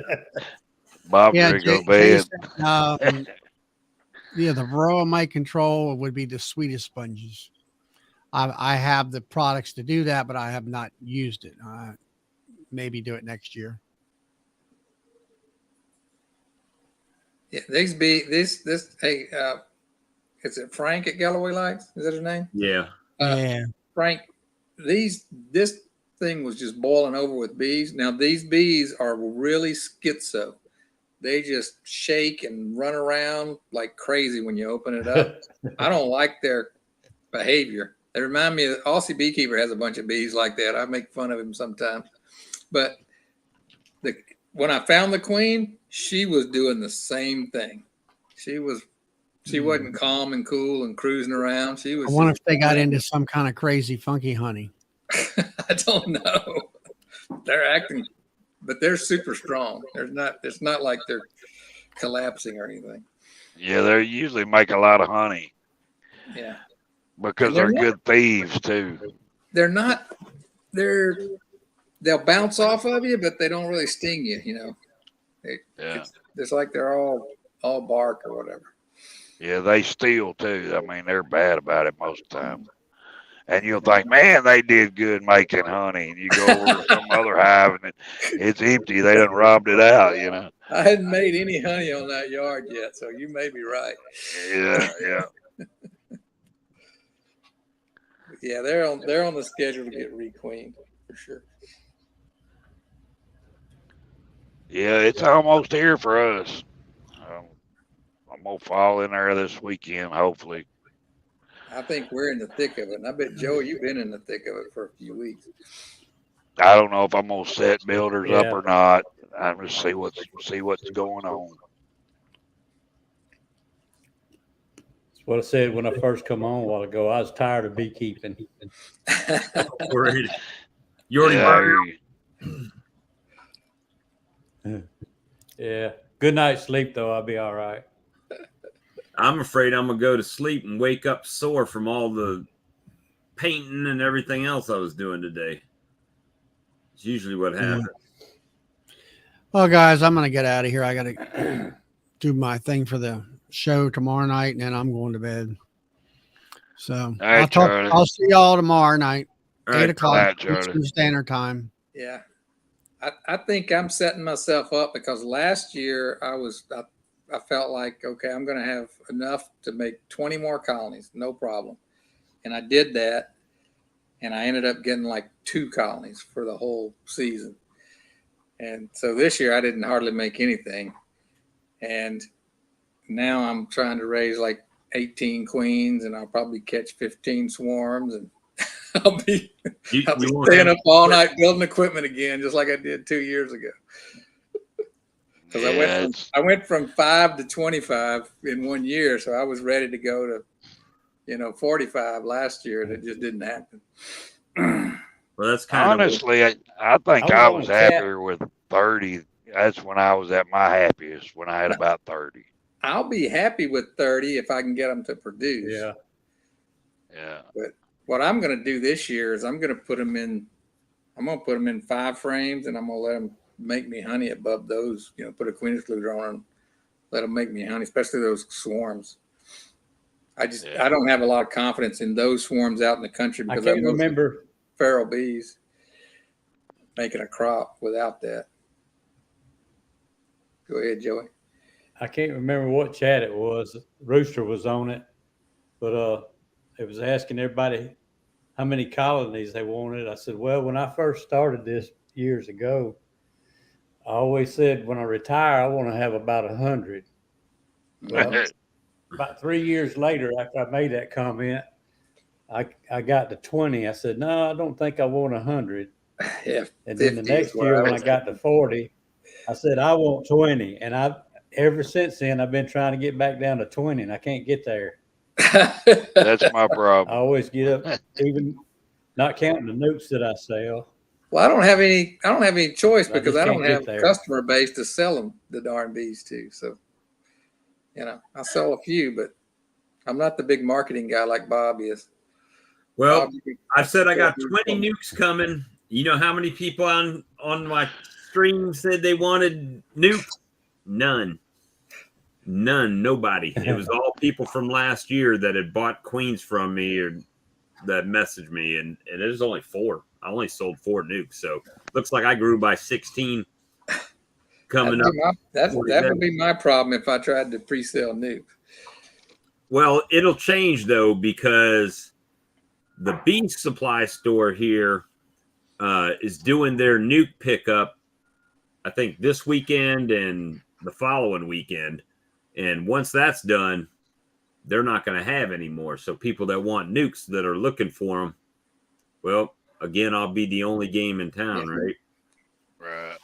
Yeah. So that's You probably sell all of them before May is over. well, I haven't really, put them out there either. I haven't really posted them up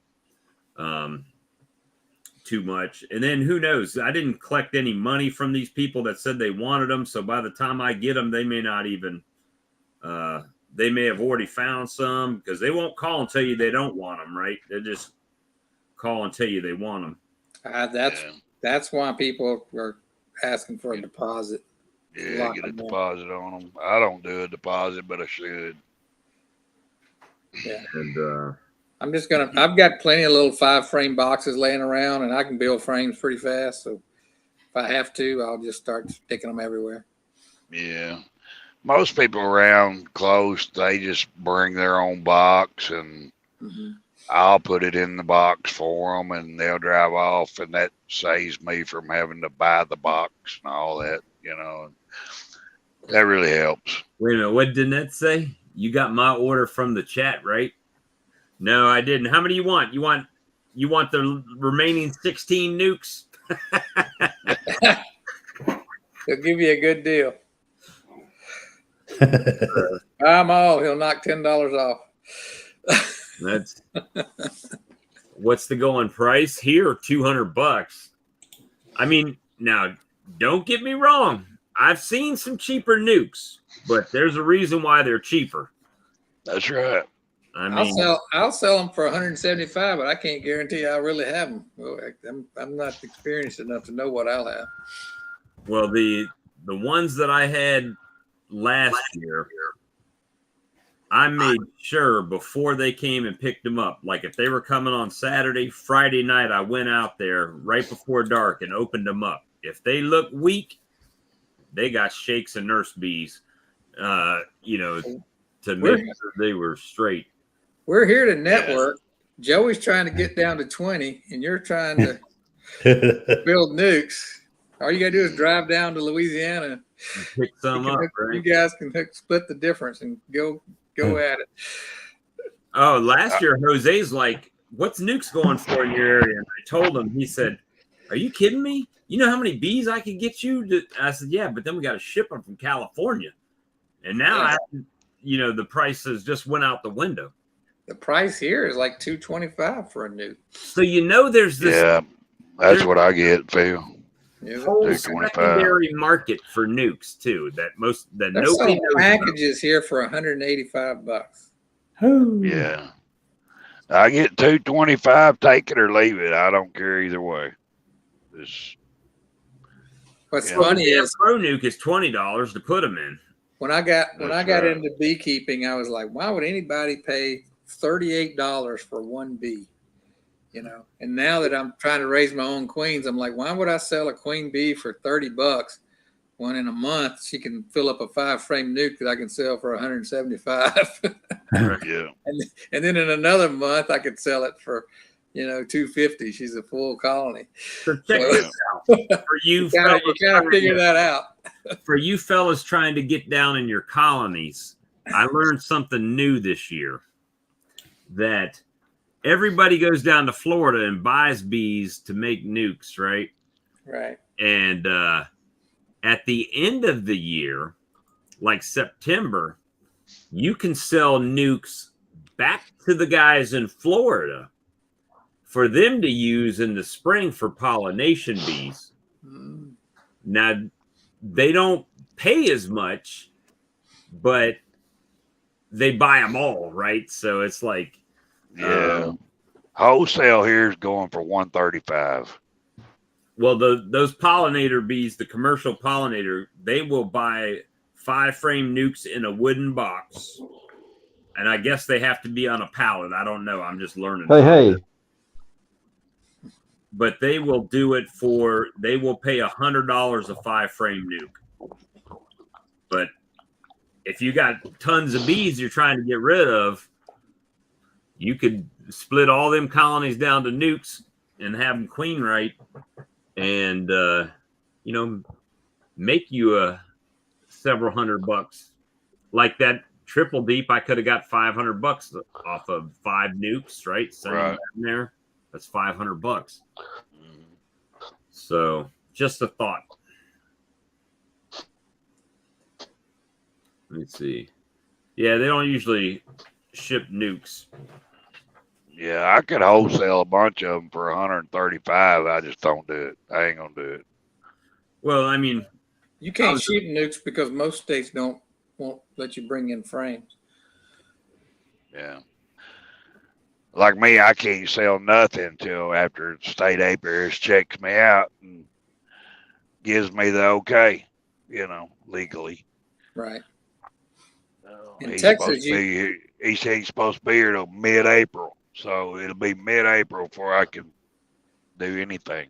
in Texas, you can either get your certificate from the state, or you can put an affidavit in there that says that you personally attest that they don't have any diseases.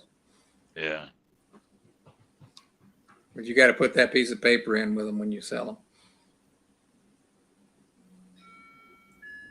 Which, I mean, you wouldn't be, that's not that hard to do. yeah, down in Louisiana, you can, matter of fact, Hale, if you go across to Mississippi, you can buy Mississippi 5-frame nukes for $135. Yeah, can you do that with just one nuke? Because that's crazy. Yeah. Where are they at? They're in, I'll find them in a second. South Mississippi. Yep. Down there where Kent's at. The Royal Bee place, Royal Bee sells them for $135. They're just run-of-the-mill bees, though, just field bees, basically, ain't they? Yeah, they can be pretty mean too. Yeah. Let me see. I did get my new jacket in, but it's still in the box. I haven't even pulled it out yet. That's what I worry about selling to people. I don't mind somebody's got a place to put them out of the neighborhood. If I'm selling neighborhood bees, they're going to have to come from a gentle queen for sure. Because I deal with that all the time. Mine start getting stingy. I haul their butts out to the country, to the mean streets. You on lunch break, Sebastian? Oh, Sebastian, yes, it's how lunch, you doing? man. I got interview yesterday, so fucking I did. Not too bad, my man. Not too bad. Just about waiting for the proper spring, because here we got crap weather for last few days. It's coming better, but it's raining. It's horrendous raining during the day. Temperature is up to 66, 70s. But it's raining all day sometimes, so the bees can't get out. There's not many umbrellas in the shop. They could go out fire, Good night, Lee. So it's really difficult. I don't remember the spring like this for a long time. So it's quite miserable weather. Yeah. So we'll see what happens. But I make order queen from Denmark, 2 queens from Denmark. So I'm very happy with that. So yeah, I ordered special. I feel like we're gonna have a really late freeze. They call back. You could research that on Facebook. Breakfast, Denmark breakfast. So we will have in the May here as well. We did about 10 years ago snow in the May. First week of May, it was snow and cold. It's quite very unusual to get snow in this area like that, especially in the May. That's the way it is where I'm at. Same thing. It's just up and down, roller coaster ride. And we ain't out of the woods yet. I feel like we're gonna have a hard, late winter. Yeah, I managed check some quick, just to basically some of the frames. I just look, just a couple of frames, looking for brood, if there's any brood, and queen maybe, if I'm lucky. Don't messing about with them too much, just a little bit, because the temperature was 66, 70, between 66, 70s for 2 days. So I managed to get some of my hives and nooks get through, but I didn't get done about 10 of them. I left there. So because it was follow there what cold comes, so I just left them. Yeah, be sure and get some feed on them if you can. Yeah, they do have, yeah. So Yeah. I hear since so over Christmas always, Christmas time, wherever you can lift them up, but the temperatures here, like I did mention before, going up and down. So what I do, I put funding on there just for security. So because you don't want bees dying in starvation.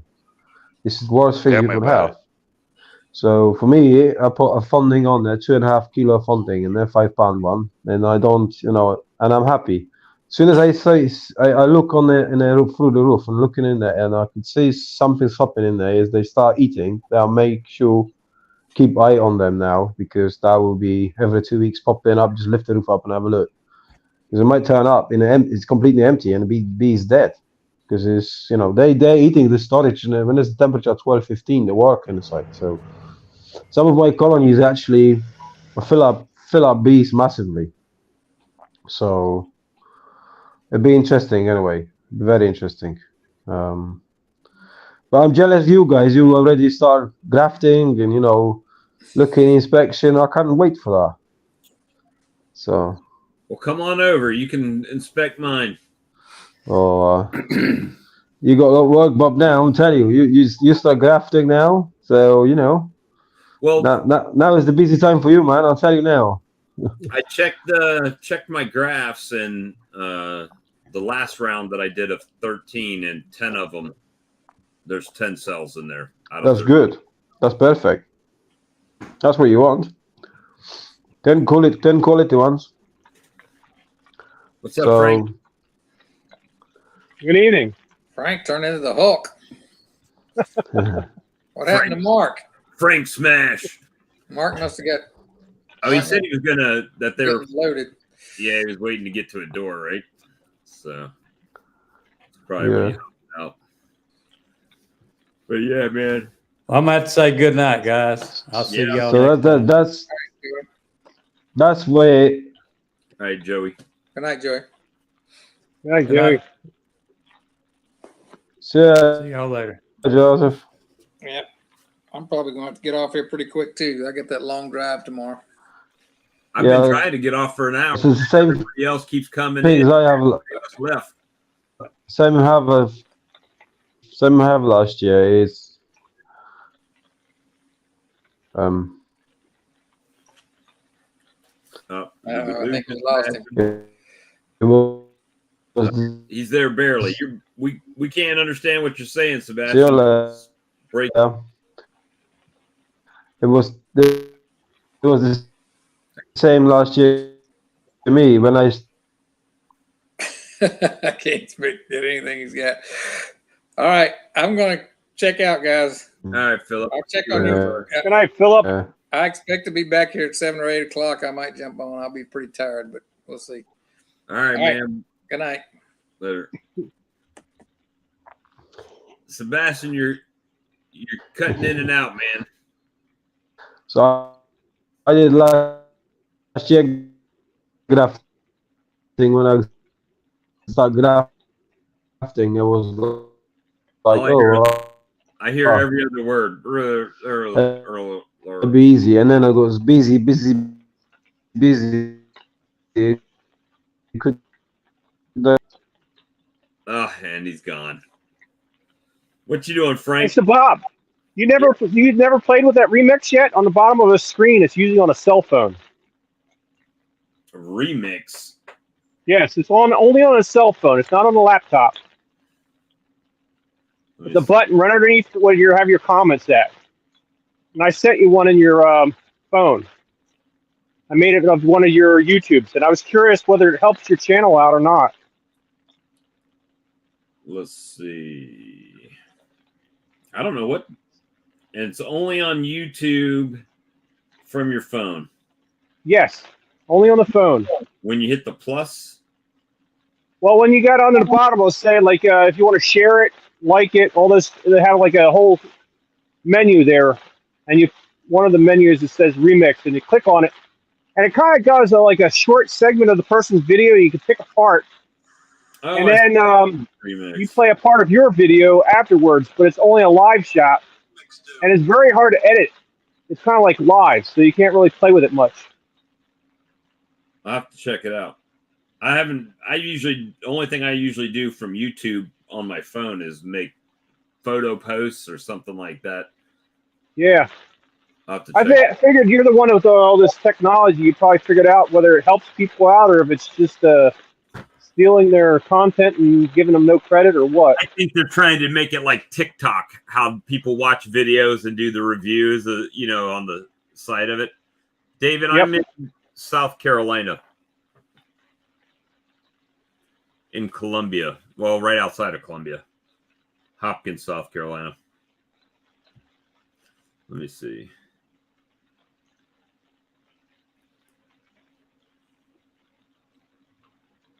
So Bruce's Bees uploaded a video a minute ago, or 15 minutes ago now.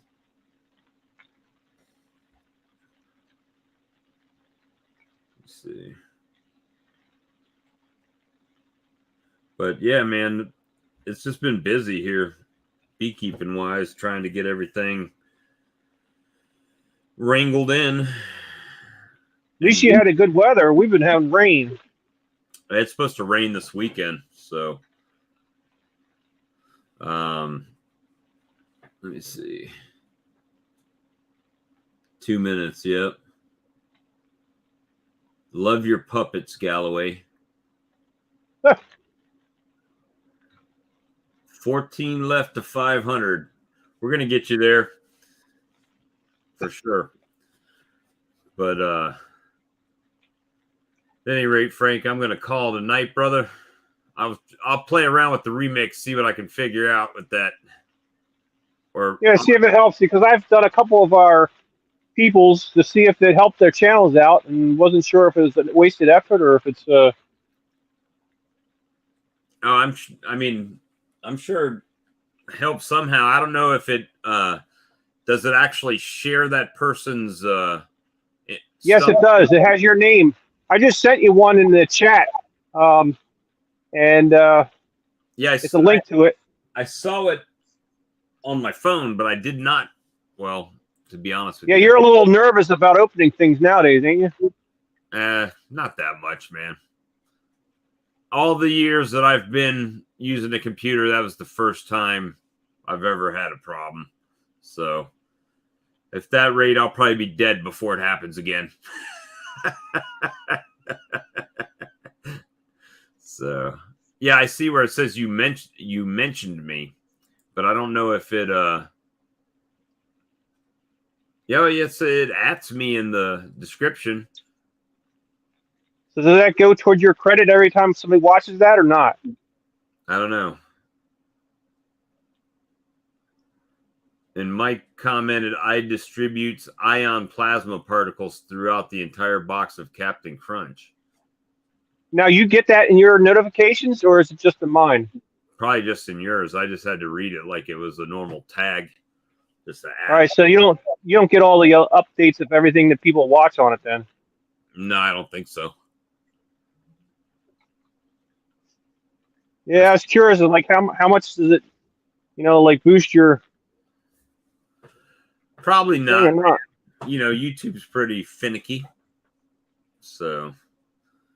But it's funny. I did one with Sarah's hives. She did a video, and I remixed it. But I added a little video of the sound from somebody else's, and I got red flagged for copyright content. Really? Yeah, but it says remix and use their sound, so you figured it should be free, right? Yeah, you would think so, but whoever made that music or whatever might have been the person. So maybe they had a flag, and you're remixing their flag, I guess. I don't know. Let me see. Yeah, it might boost the likelihood that your video gets recommended. Who knows, man? Nobody knows. YouTube, they do their own thing. I've given up on the even growing. When I stopped worrying about my subscribers, it seems like it started growing. So I just let it do its thing. One day I noticed they don't really give you much for the shorts either. No. Or I don't think they monetize them. Well, they're supposed to, but you got to remember they're 15 seconds or a minute. So, you know, you got to get a lot of views to accumulate minutes. Now, what I do notice is that you do pick up some subs typically off of shorts. However, they don't usually watch your full videos. They are only watching shorts.